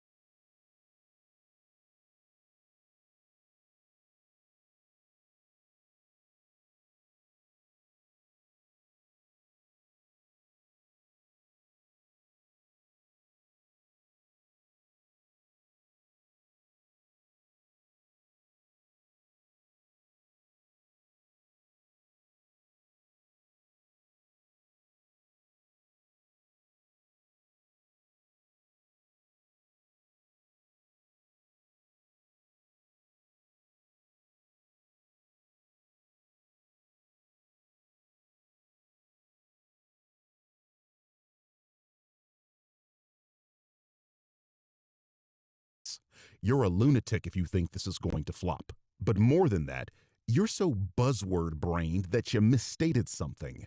This is not a gender swap. The protagonist is not a female Kratos meant to replace Kratos. This is a spin-off game featuring a character that was introduced in an early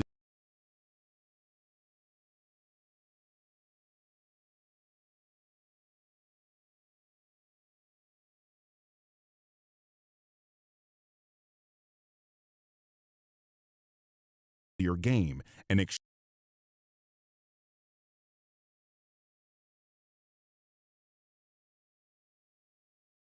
extremely common practice. In fact, in the very same showcase, they showed Control Resonant, a sequel to Control, which featured a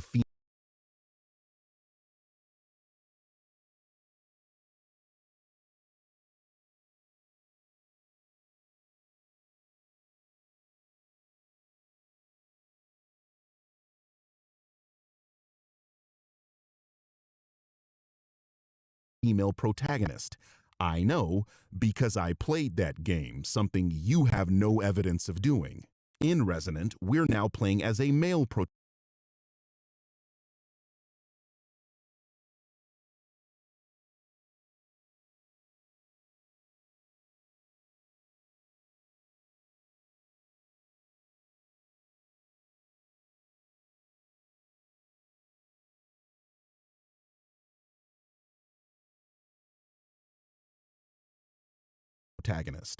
Where are your videos on that? Where are anyone's videos on that? Yes, the franchise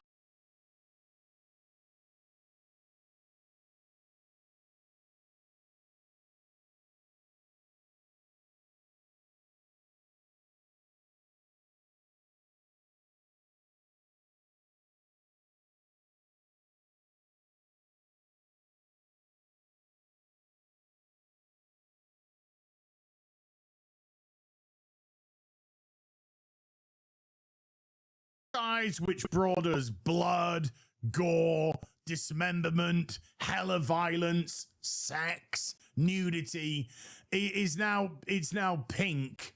It's now got pink sparkly bits in it. It's got a cutesy wootsy little chipmunk type of creature. Oh my god, isn't it just like the best? When's the plushie coming out so I can snuggly wuggly it? And she's gonna get herself a sidekick, which is a jelly cube that speaks and is voiced by Jack Quaid, because I guess he needs work after the boys. And that's where we've come to now. These male-dominated, violent, fun, power fantasy that we have are all being stripped away. No, you can't have masculinity. You must have femininity. You need to know what this strong, beautiful, dead woman has got to... What a load of horse shit. First of all, I'll repeat myself. This game isn't out for a while, and we know almost nothing about it. What we saw was a teaser and a showcase, and even then, we saw a bit of the action, and it was just as brutal as the other games. About the masculinity being stripped out,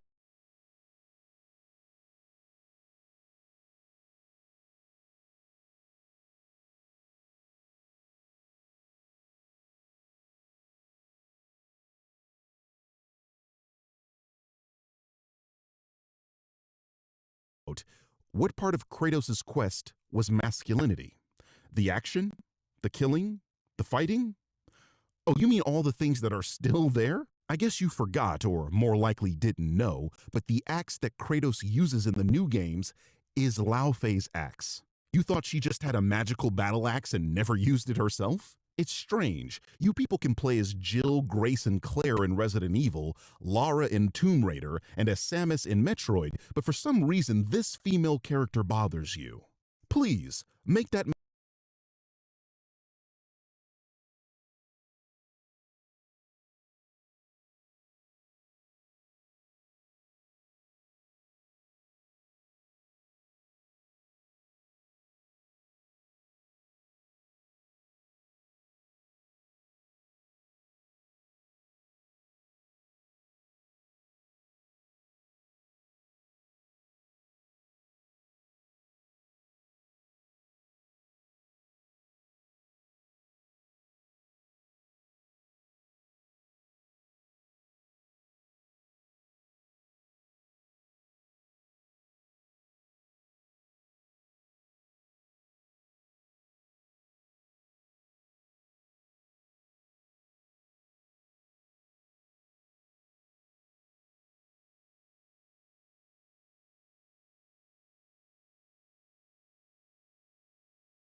Grace and Claire in Resident Evil, Lara in Tomb Raider,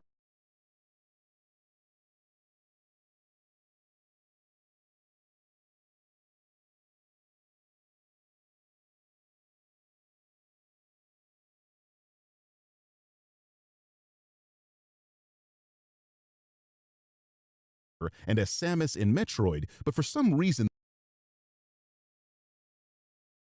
never used it herself? It's strange. You people can play as Jill, Grace, and Claire in Resident Evil,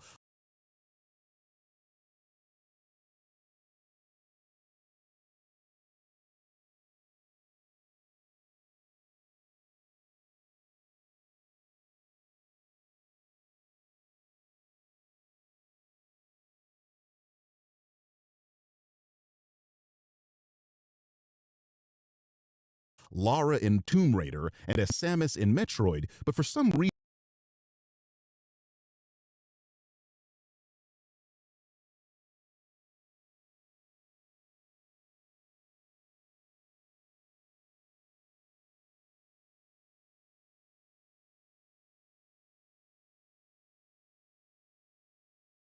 in Resident Evil, Lara in Tomb Raider, and as Samus in Metroid, but for some reason this female character bothers you.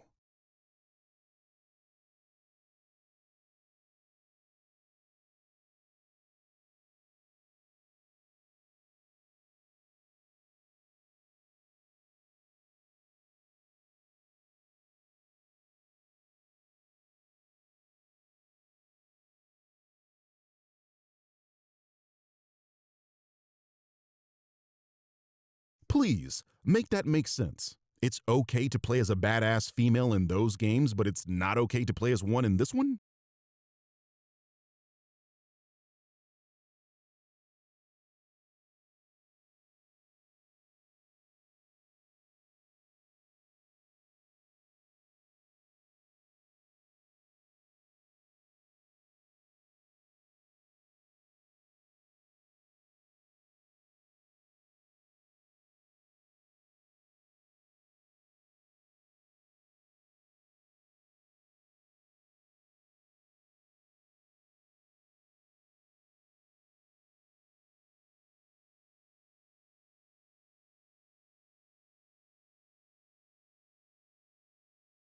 The argument that the original protagonist was a male and now we're switching to a female, therefore bad, makes no sense. I'll never understand apparently straight men arguing against playing as a female character in video games. You want to look at a man for 20 hours?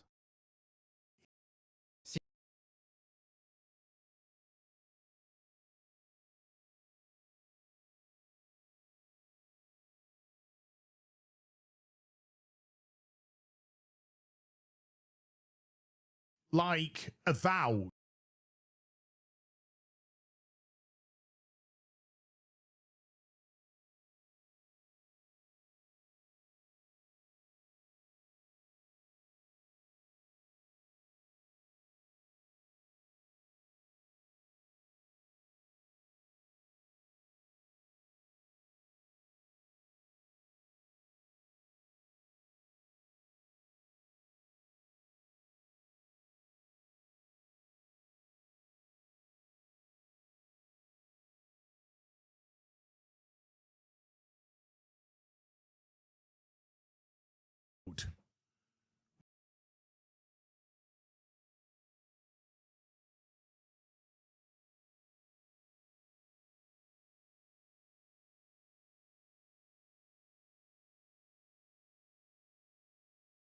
Which was a mega flop as well from Obsidian. It looks utterly generic. It's been done a million times before. Well, now you're just contradicting yourself. You are literally asking for Kratos to be the protagonist in this spin-off game, something that's been done a million times before. And no, this looks like God of War Ragnarok, something you would know if you played the fucking game. This looks nothing like Avowed. And again, if you think this game is going to flop, I have a toupee for you that won't make you look ridiculous. And of course, all the discourse around it won't mention any of the things that I've just gone through. No, it will just talk about, oh, you're scared that there's a woman as the main protagonist. Hey, I don't sound like that. Even though games recently like Stellar Blade have excelled. Oh my god, Stellar Blade, the game the vast majority of people haven't even finished and only bought to goon to. Surprise, surprise, I actually played and beat this game, and there is no evidence that Ass has on his channel. Prior to its release on PC a year later, this game was PlayStation exclusive. Here are my trophies. The important one is the Raven Trophy. For those that do not know, the Raven fight was a brutal skill check that was directly in front of the ending of the game, meaning you had to beat Raven to access the end game. I struggled with this for days. PlayStation reports through its trophy system that only 43% of all players who have played this game were able to beat Raven, meaning 53% of all purchasers of the game haven't even made it to the end game yet, let alone beaten the game. And this game's been out for 2 years. The Steam achievement chart is even worse, showing only 30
38% of PC players were able to beat Raven to get to the end of the game. So it's hilarious to me that people use this game as a defense for these types of topics when it's clear to everyone that it only sold well because of the sexualization of the main character. These people don't know the game's lore, are probably completely shit at the game, and by all evidence haven't even completed the game. Please, get Stellar Blade the fuck out of my face.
And I say that as an actual fan of that game who enjoyed every moment. Except for the Raven fight, because fuck that nonsense. There's so much.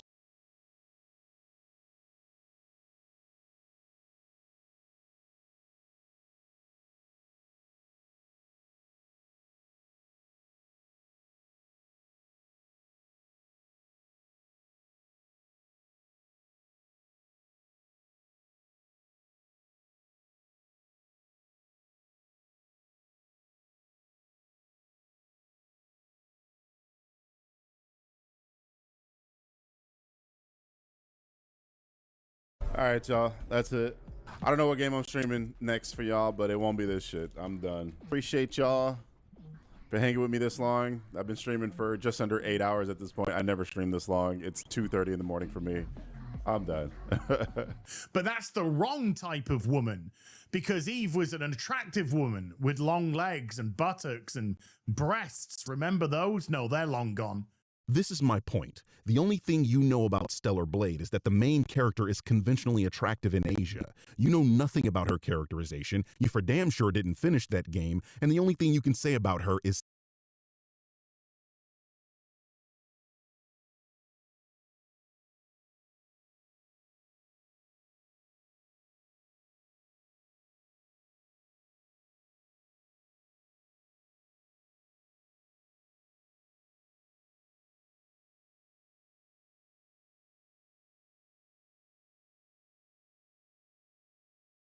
tits and ass. They have tits and ass games on Steam all day. Buy one of those, and after you're done using your rose to tickle your micro penis, come back and play a real game. You are 51 years old talking about a video game character's tits. How you're not embarrassed to say this shit publicly with your face showing is beyond me. But then again,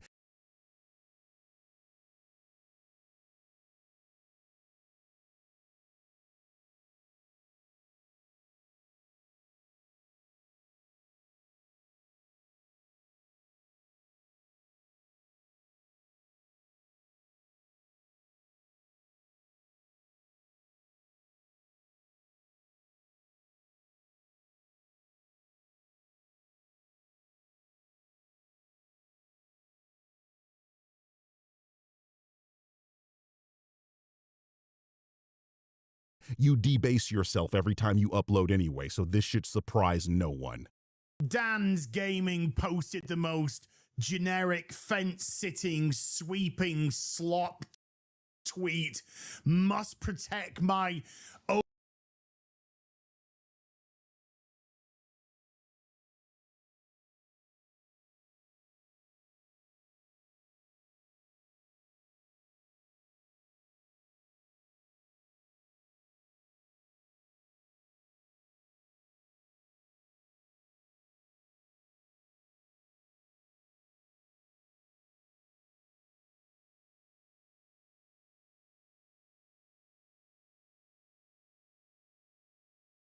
overlords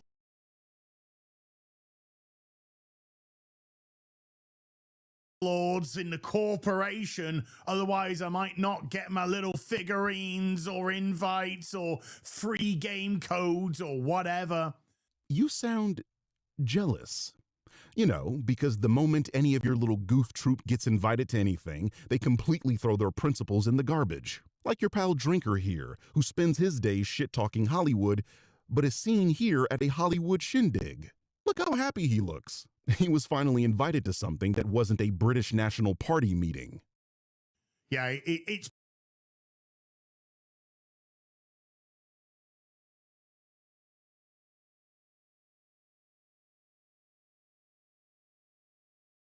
because it's a woman.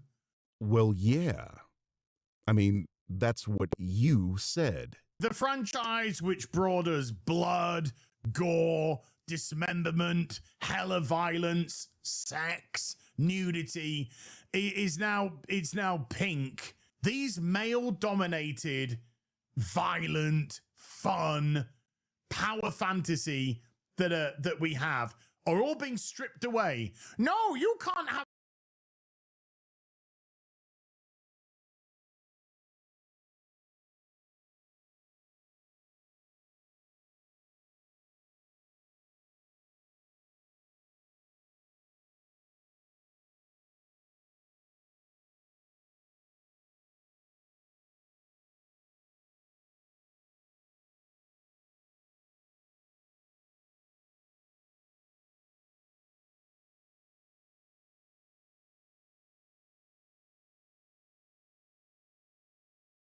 masculinity, you must have femininity. You need to know what this strong, beautiful, dead woman has got to...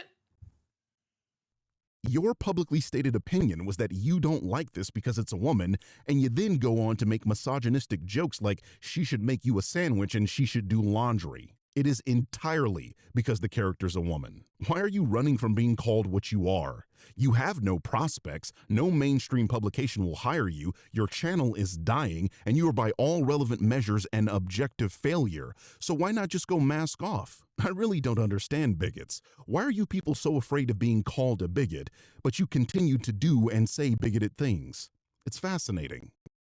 And it's not because it's tired. It's not because it's been done a million times. It's not because it's a gender swapped of a character that people actually want to play. It's not because it's a Disneyfication of a brutal franchise. Blood's gone, but pink sparkles and cutesy wootsy animals and gelatinous cubes are there. Ass, where did you get your copy of the game?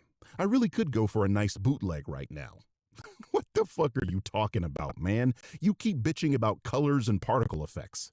You mean like these in the game you haven't played? This series has always been extremely colorful with lots of particle effects. I mean, this is God of War 3. Look at the orbs. Hell, let's look at the first God of War, and those orbs are even more saturated red here. Look at all that Disneyfication. Where a beautiful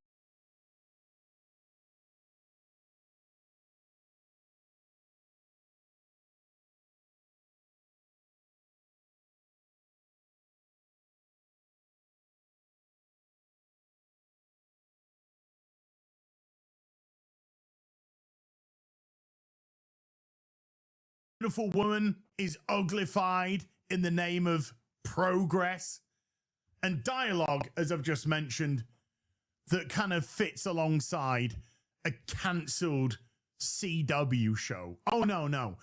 We're all crying because, oh, it's a woman. Shut the fuck up. First thing you've said that I agree with all day. Shut the fuck up. If you're getting generic answers from ChatGPT, here's how to fix it. First, go into your Claude.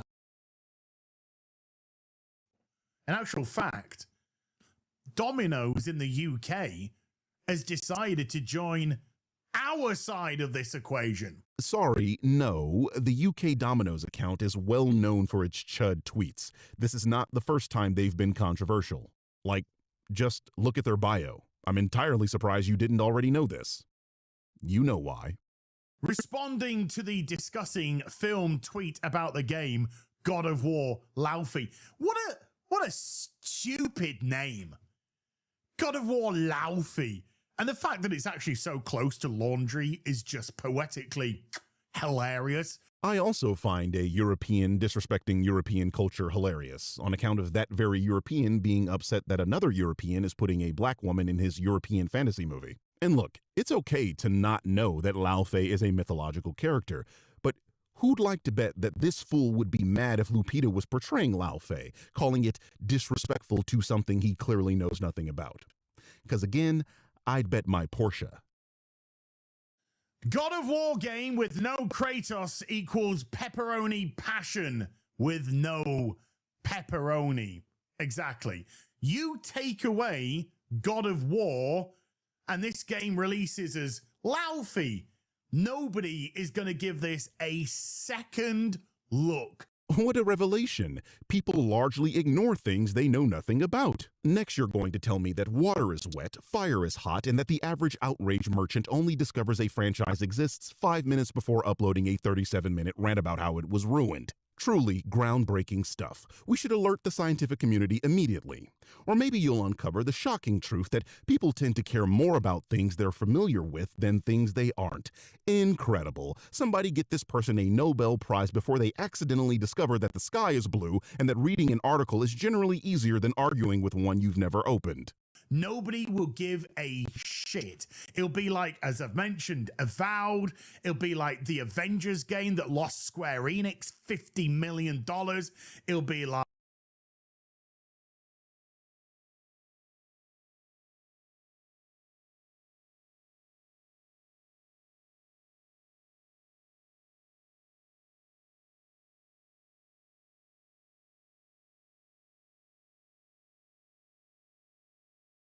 Forspoken, which got absolutely hammered as well. All of those crap games.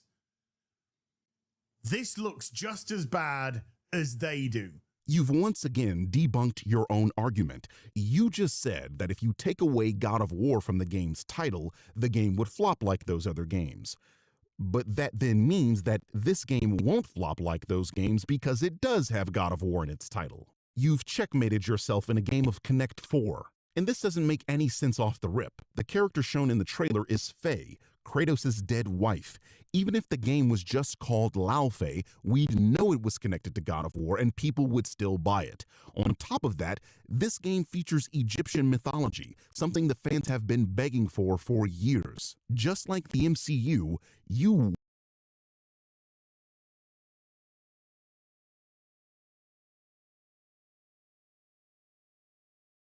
want it to fail, but it's just not going to happen.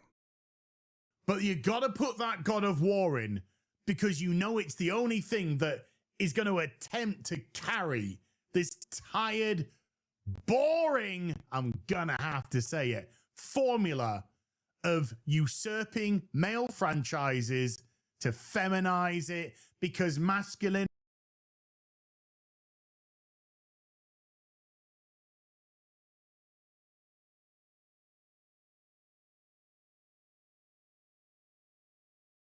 is toxic. Not even 5 minutes ago, this dipshit was saying it's not because it's a woman in the game, but here he is again proving that it is. I truly understand why these guys attach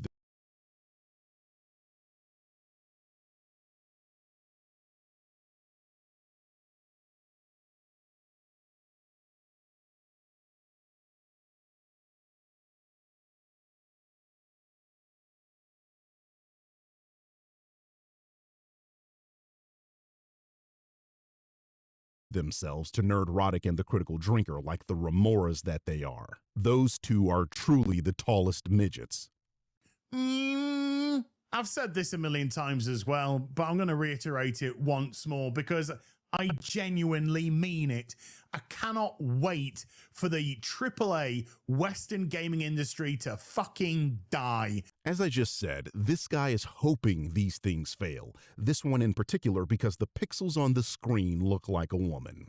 Unfortunately for him, the AAA gaming industry is going absolutely nowhere. Studios like Rockstar, Capcom, and Activision basically print money at this point, and that's because they largely make things people want to buy. If there are problems in the gaming industry, it has absolutely nothing to do with whether a woman is the protagonist in a video game, but all to do with crunch culture, not delivering playable games at launch, and overselling but under-delivering. Idiots like Ass attribute every failure of a media property to the same dumbass talking points they've been recycling for 10 years. A movie bombs, woke. A game underperforms, DEI. A TV show gets canceled because of the agenda. At some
Welcome back to Kyle. Welcome back to Kyle. Throw the gay by the wayside. Throw the gay by the wayside. Throw the gay by the wayside. Throw the gay by the wayside. I shield because I'm gay.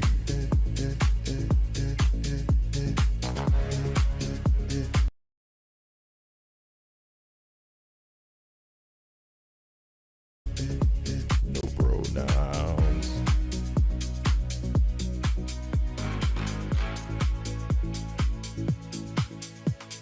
Kratos' wife, laundry day, old lady, I won't pay. Forspoken, ribbon talking, lady writing, so they keep squawking. Pronoun cancer's final stage. Gay wrote the book, we won't turn the page. You identify. When woke broke, then die. You identify. When woke broke, then die. Brace yourself only if you're able to stomach ugly bitches in fable. All this attitude, but you look like a dude. Oh, sweet baby, wanna be a lady. Race and gender swap, cause you're lazy. Lay off far as the eye can see. Representing the LGBTQ plus point of privilege with a bowl cut. Somehow we supposed to care because you take it up the butt. Throw the gay by the wayside. Throw the gay by the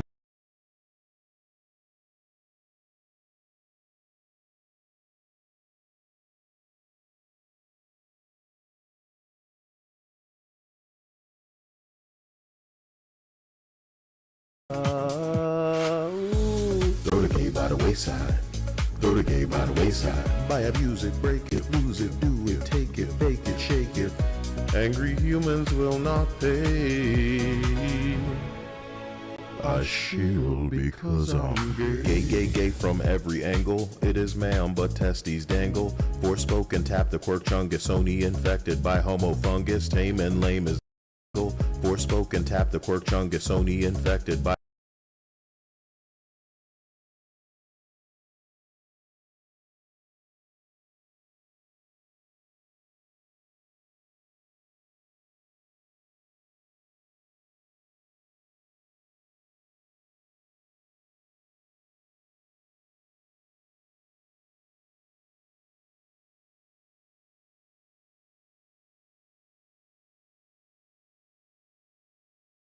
homo fungus. Tame and lame is their claim to fame, and they know they're nothing without the name. Activism led you astray. Women flat-chested, all the men gay over the cuckoo flew. And you're ugly too. What are you gonna do? Cause now they're firing you. What are you gonna do? What are you gonna do? What are you gonna do? What are you gonna do? What are you gonna do? What are you gonna do? What are you gonna do? What are you gonna do? Welcome home. Kyle, Kuno, Chuddo, Incel. I decide if it hits cells or your shit smells. Dispelling the Concord curse. Compel your balls out the true right purse. What can I say? Throw the gay by the wayside. Throw the gay by the wayside. Buy abuse it, break it, lose it, do it, take it, bake it, shake it. Angry humans will not pay. I shield because I'm gay.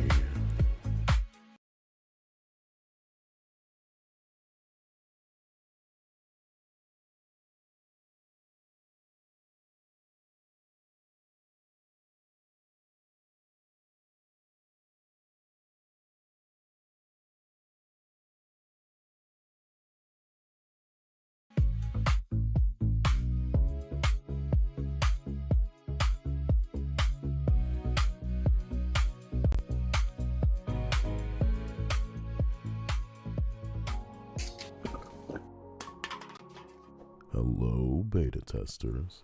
What? Yet another conspiracy theory in gaming has enough normies noticing to slide that fence post out their ass and suddenly speak on it like it popped up out of nowhere and hasn't been visible for over 10 years? Microsoft tells you verbatim no curvy women, and I splash that in your face every opportunity I could get at great personal cost as I compromise my own reach. You have artists reinforcing them being discouraged to make feminine women. Forbes journalist cocks like Paul Tassi stand firmly opposed unless it's misgender apology tutorials from non-binary fantasy characters. But Xbox made Haley Atwell look like this. Men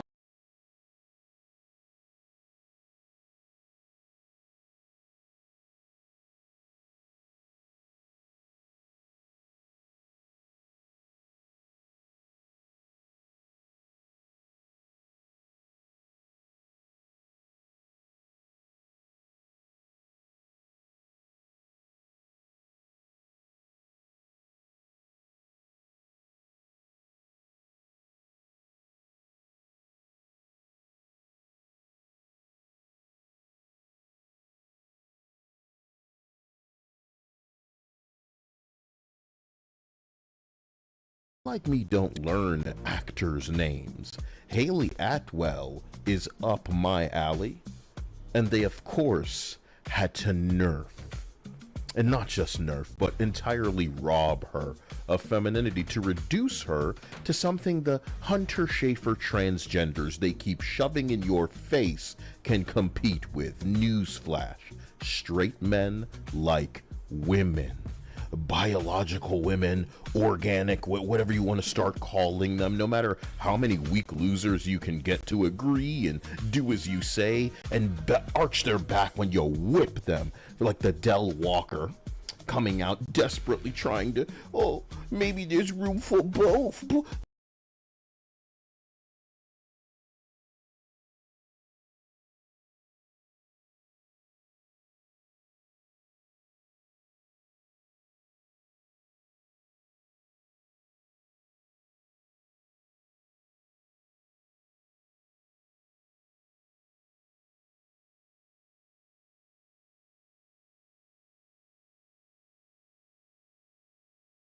There should be inclusion. That's what we talk about, right? Wrong.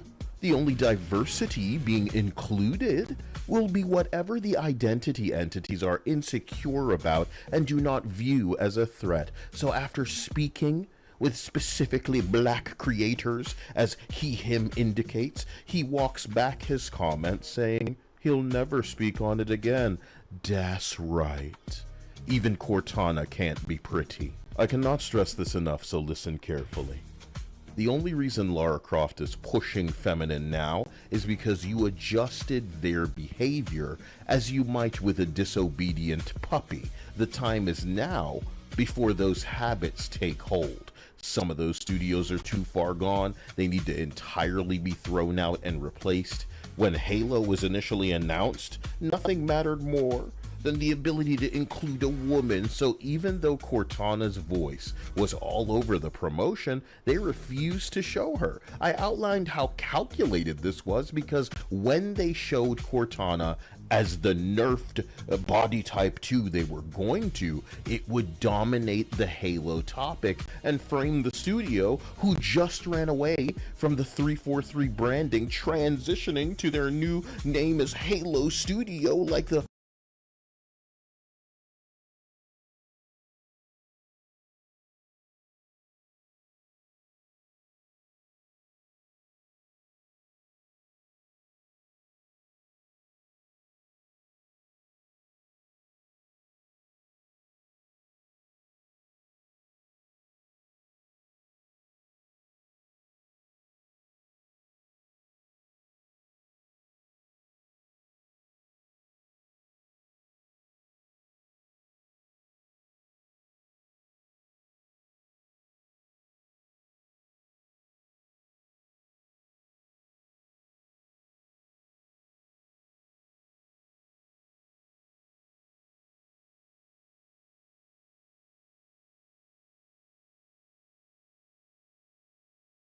pharmaceutical company running away from giving, poor people aid.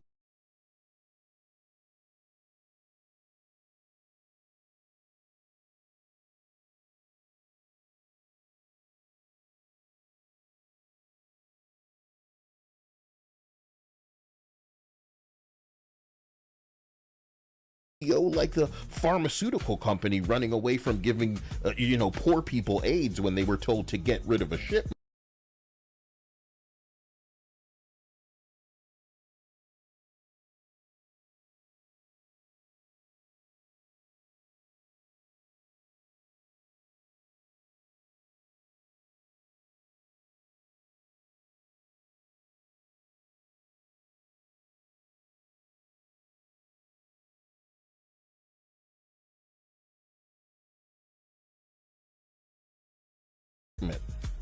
But here it is, your game unveiled. I've decided I'll be skipping a phase in my cultural curse as I discuss the dying Western gaming industry. I thought I could wait for some people to get all of this clout chasing out of their system, but I've waited long enough. Like this video, comment, hype, do whatever you want to if you appreciate one of the only hetero takes on the internet. Don't think of it as you pressing a button. It's actually helping me, not just with reach, but maybe other people will find me and secure the future of this channel. I'll do you this solid in return. Go buy me Jackbox Party 7 so we can play Quiplash together. I want to summarize the complicated sentiment surrounding Stellar Blade 2. So, CEO of Shift Up, Kim Tae-hyung, who used to design characters in games like Magna Carta on the PlayStation 2 over 20 years ago, he's gotten into mobile gachas like Nikke Goddess of Victory. He has another game called Destiny Child. Nikke made over $100 million in a single month before. This motherfucker goes toe-to-toe with titans like Pokemon in monthly earnings for mobile titles. On Twitter,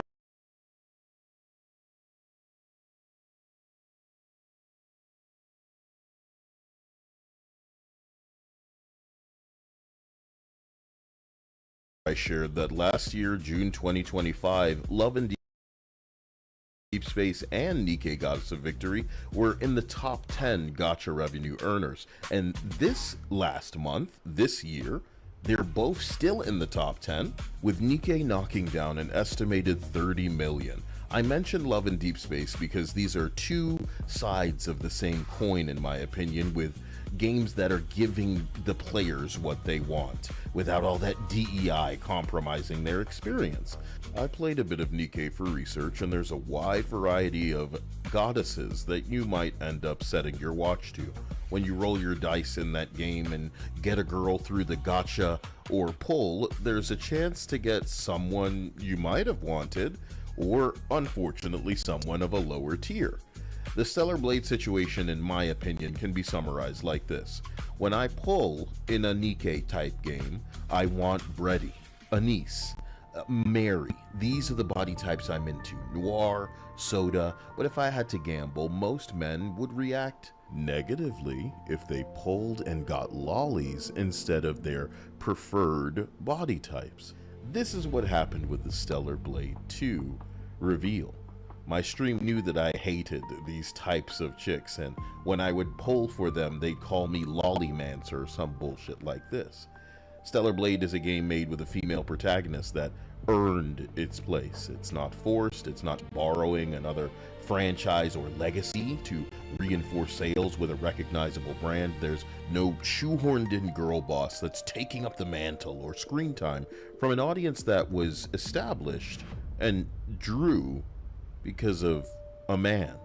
Eve in Stellar Blade, a debut console title from Shift Up, sold 6 million copies. Stellar Blade 2 does not appear to focus on Eve, and I can count myself among people who already miss her and genuinely hope she will appear in the game in some capacity. For some, the wrong body type is a poor following act for what kind of catapulted to femme fatale in the gaming space kind of stardom. Can I call it that? My official stance on Stellar Blade is that it's their turn. I got to eat with my Eve. It got to impact gaming in a time where only ugly was allowed.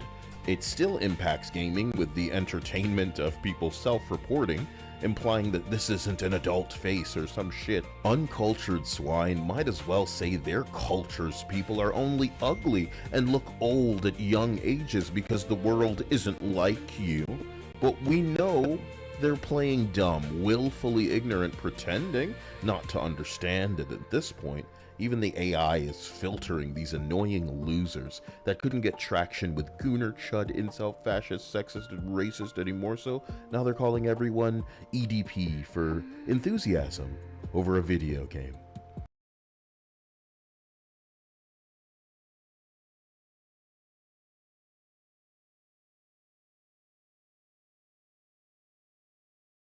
Sound familiar? Hogwarts Legacy. Sound familiar? Crimson Desert. Also sold 6 million recently.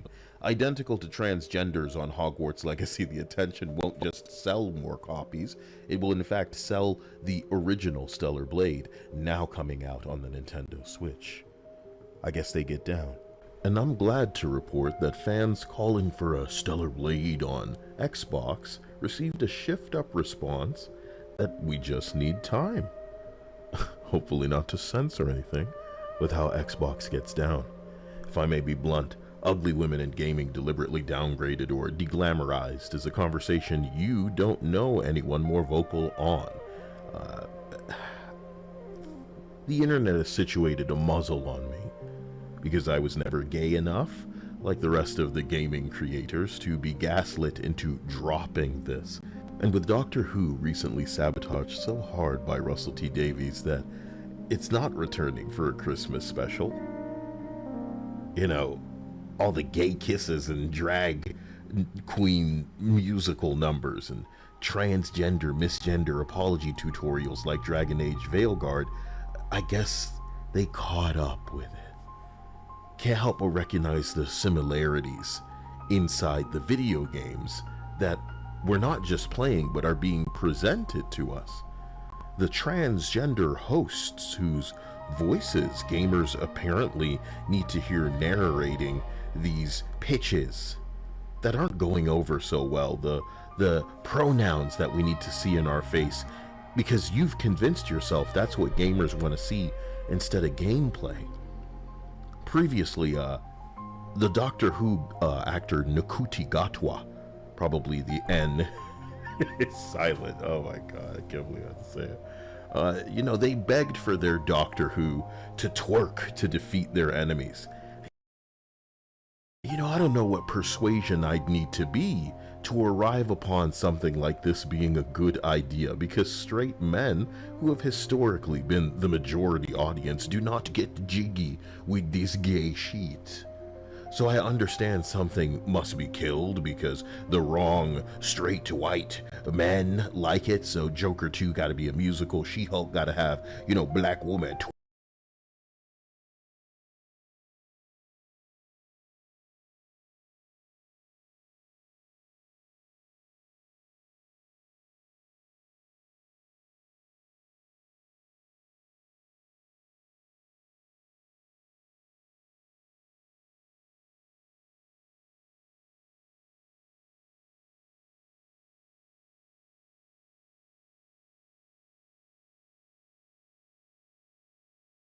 twerking in there, and the boys gotta have a musical number, and Star Trek gotta have a musical number, and the MCU Captain Marvel movie gotta have a musical number. Whatever gay stuff you want to put in here, man. This shit makes furries seem well-adjusted, sophisticated, cool, compared to you, as it contrasts you. Gaming has written thousands of checks that its ass can't cash, and I'm exhilarated, to coin a phrase, that these chickens have come home to roost, an idiom highlighting a person's past mistakes or bad decisions catching up with them. Since the Concords and the Marathons and the Horizon Hunters gatherings aren't enough, Blue Point is shut down, but Haven Studios gets to clown, and they down to clown.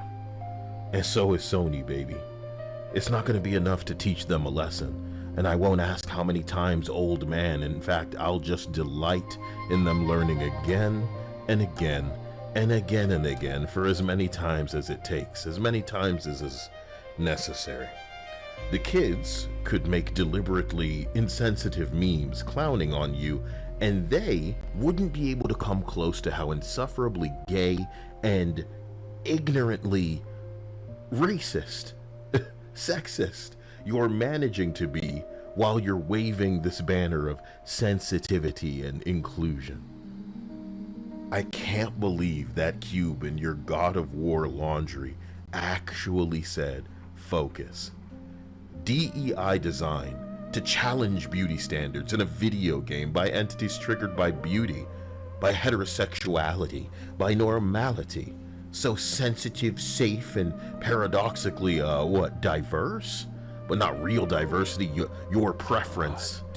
You know, social foolishness injected incessantly to ruin this escape that you're demanding people pay for. And even if you're not charging with your free live service, you're asking for their time.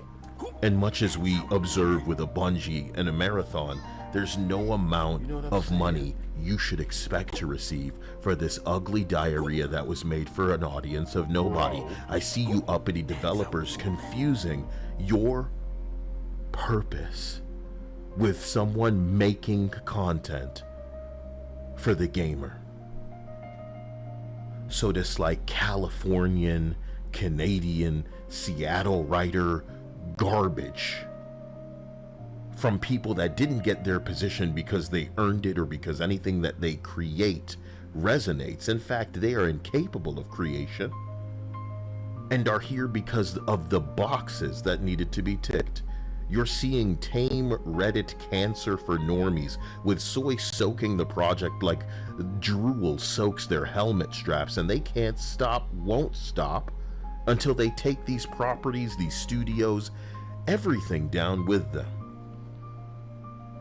There are ways to do this correctly.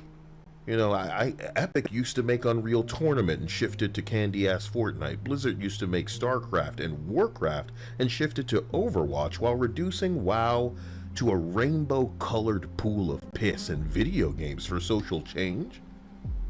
Gaming is for everybody? Say the four horsewomen of the Xbocalypse? Suck my balls, you dim-witted slut. Nothing is for everyone. What these gassed up windbags need is a man in their life to talk some motherfucking sense into them so that these entities can start making profit instead of a social stand against injustice and perceived inequality where you're triggered by polygons, digital ones and zeros forming the shape of a woman that's too pretty. You might have gotten somewhere with some more talented hetero men enslaved to take your ass somewhere. But you're out here reducing women so that what? Transgenders have a shot next to them? Everyone who's ever so much as mentioned the patriarchy at these studios in the midst of these projects represent an anchor to the ship. And what you niggas launch is actually wreckage. They're in this place where they're framing beauty as oppressive, so everything needs to be ugly so that the bar can meet even the crustiest. I'm sick of going there because everybody else could be gaslit by this Granny Mary Jane and just roll over for it. I think I have to be quiet until people can catch up, until we can joke. I'll comment on this because I imagine some people want me to. I've seen Asmongold's commentary on, you know, the eye-roll worthy assertion that we've got like an underage character on our hands because she's not as bodacious.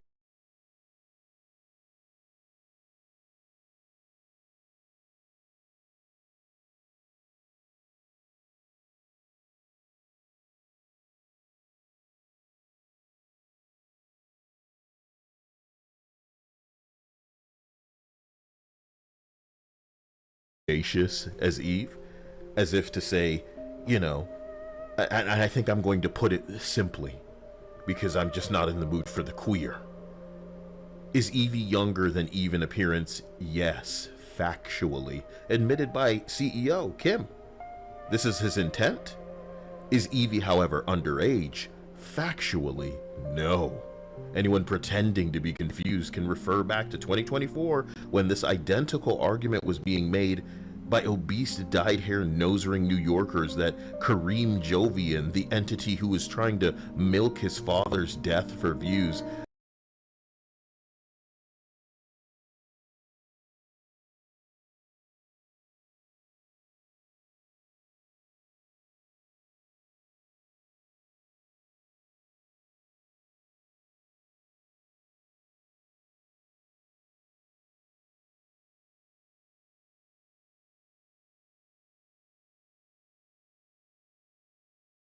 failed to monetize.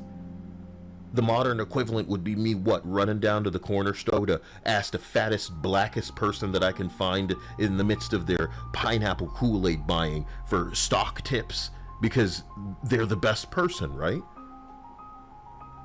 It's obvious when listening to Shift Up CEO speak that he regrets Eve on a level because of what the game turned into. But as I've made clear online, the game didn't come out in the vacuum. It came out in the midst of a rejection of this garbage that had saturated the gaming space. Not what people wanted, but what was being forced upon them. So the success that Eve afforded Stellar Blade and Shift Up is something that he may be semi-embarrassed about, but is something that he wouldn't want to go any other way. And now that we're seeing that he's partnering with Resident Evil creator Shinji Mikami for future projects, you know, I can't help but hope that Yoko Taro and the collaboration and kind of, you know, they mess around in Nikkei, they've come to Stellar Blade. I want to see a game in the future where all of these femme fatales can come out and play, and we can play as Eve, play as Evie, play as whomever he introduces into this world, with the variety and diversity and inclusion of body types that you might find in a Nikkei Goddess of Victory. I think I trust this guy's vision, and I believe that he knows what Stellar Blade needs better than we do. And like any artist, they don't want tits and ass to be exclusively why they're known or appreciated. This is where mangakas start, and it's where he gets his money to now pursue his passion project. I don't believe we're being discarded or thrown away or that the vision is compromised. I believe this is only just beginning, and again, I'm thankful for what he's contributed so far.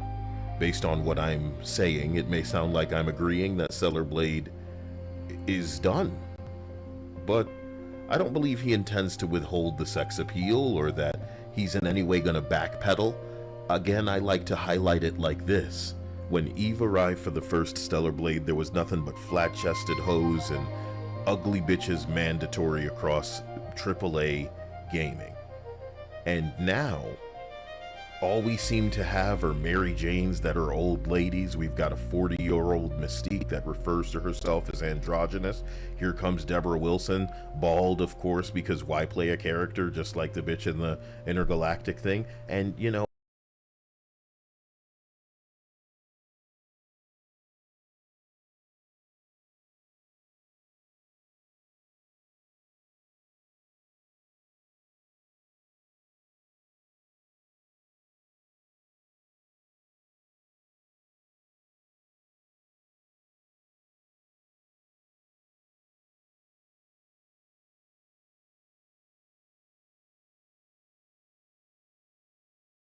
eye patch this time as well.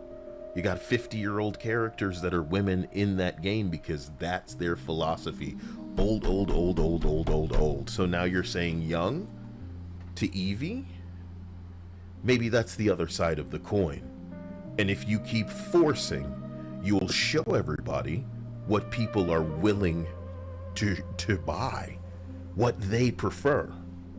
So, talking about Shift Up CEO Kim puts Kim Swift on my mind. I have one tattoo on my entire body. Police thought it was a gang-oriented tattoo, but it's the Aperture Science logo from Portal, designed by a woman. In Portal, you play as a woman named Chell, but to make everything about gender reduces the inspirational team of men and women who are like-minded in their pursuit of fun and entertaining escape. They crafted an experience that will stand timeless as a wonderful execution of art. Something people want to share, something people remember, something people may permanently stain their body with, and something that isn't easily forgotten as just a bucket of slop tied to one of the worst times in history. I gotta tell you, one of the things I appreciated most about Portal was in many games, they're holding your hand, they're patting you on the back for every little thing that you do, they're offering you indications, focus, you might say, but GLaDOS was openly mocking you at every point of the puzzle solving. And to know that her orphan jokes, to know that her telling you that your family didn't love you would be offensive in today's sensitive time because of the lies that gaming industry losers have accepted from the type of bitch named Sarkeesian that might hold a wedding ceremony without a partner, like just for herself, and another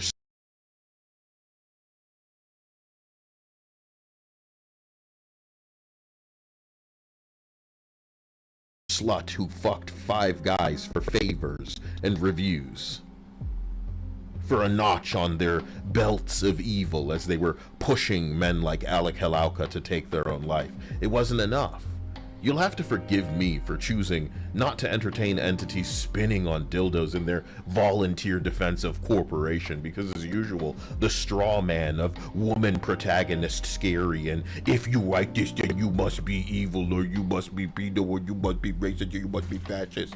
For God's sake, only now is it convenient to suddenly notice the bald-headed, disabled vitiligo, feminist female exclusive downgrades, flat chests, refusal to put even a slight amount of effort into a character, actually the reverse, effort in the direction of making grotesque, monstrous representations of life. God of War Laundry is so funny because it's God of War's wife and pals, quirky Disney merch companion derpy quippy cube. Younger tourists who just got on the internet will want to attribute all of this to Marvel movies because that's all they know. But government ops discussed on Chans back in the day and modified for Tumblrkin, who were busy collecting hospital bracelets like Pokemon cards to show that you guys are so impressionable and you think black people are getting psyoped on TikTok. You are Epstein's children. The self-loathing, miserable, and emotionally unstable injectors in more ways than one. You got together and you seized men's projects, their properties, their brands. And like parasites, you made it, as South Park astutely summarized, tame, lame, and with a hint of gay girl boss in there. Because, you know, you just got to put that irrelevant icing on that cake. You gotta jump on camera and indicate what you identify as. Nobody asked, but nobody would know because nobody's gonna ask, and you're well aware of that. You're a lead writer, and you're indicating that 2018 was your first God of War. Nobody told you to say that, but you had to. You have these lengthy cutscenes to make insufferable, shoehorned in Mary Janes, but actually Granny. What the fuck are you? And I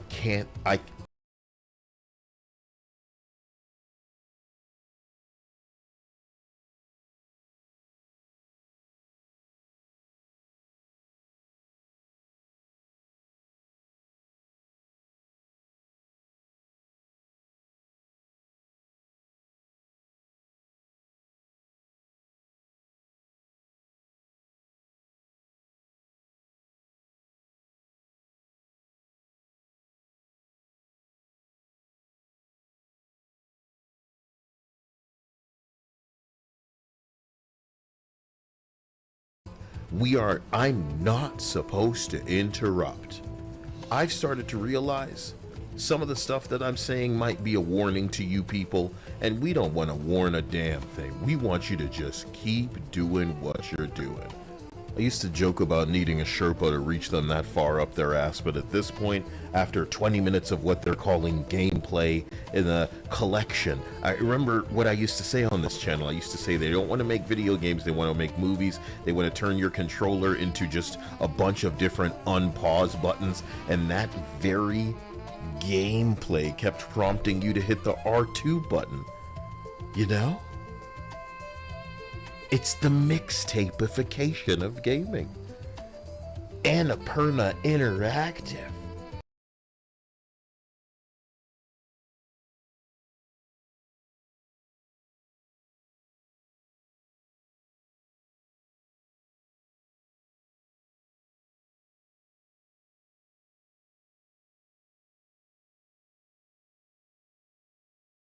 doesn't require you to touch the controller, but BAFTA will celebrate and highlight that teen kissing sequence in your game.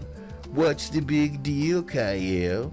It's accessible. What if South of Midnight wants to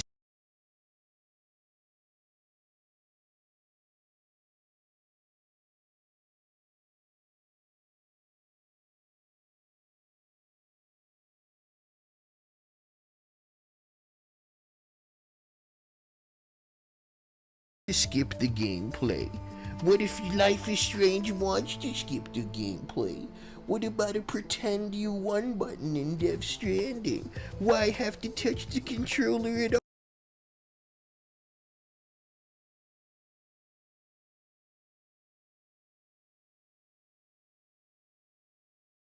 all in mixtape? 10 out of 10. 10 out of 10, my nigga, 10 out of 10. 10 out of 10, my nigga. Underage kissing. Underage kissing, then the mixtape kissing. Underage chicken, then the mixtape chicken. Underage chicken, then it's fried and the chicken. Watermelon chicken with the... Look, I've said enough. You already know the games I'm excited about that are nowhere to be found. Can't even get Flowtopia news these days. So let's just be hyped for the next boring, sensitive, transgender Kojima game that's coming down the pipes. Gonna astroturf that all over gaming, maybe have a song and dance at the end of the year, and then we'll see what the real games for Impact really were. I love you to death, beta testers, sponsors, patrons, and, you know, I want to protect you because you deserve more than you're getting. And, I really just hope that you can shield yourself from whatever ticks or mosquitoes they're sending out to make you allergic to things or low-key vaccinate you, you know what I mean? I'm in Florida, and a heat wave is coming. I may not survive. But you on my wish list buying an AC or something, you could save me. Would you save me?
Okay, got it. Okay, I thought I accidentally plugged it out. Whoops.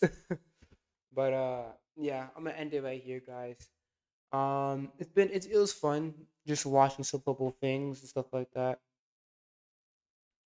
But yeah, I don't know why. But yeah, man, gaming. I don't know what's going on in gaming, man. But yeah, I'll say right now, you gotta get rid of these people, man. That's the only way. That's only gonna fix these games and these companies back again. You gotta get rid of these type of people. And unfortunately, uh, I think obviously Hollywood's not gonna be saved because they fucking voted two fucking socialist communist fuckers for their mayor. So clearly Los Angeles wants to stay a fucking homeless shit town for the rest of their life. So I mean they can burn. Right? That's happened in the Palisades, right? They all fucking burned, yeah. I mean, you got what you voted for, right? Right, but while Karen Bowers out in while Karen Bowers out there in Africa, living her best life, you got fucking people burning to death, and their houses burning down.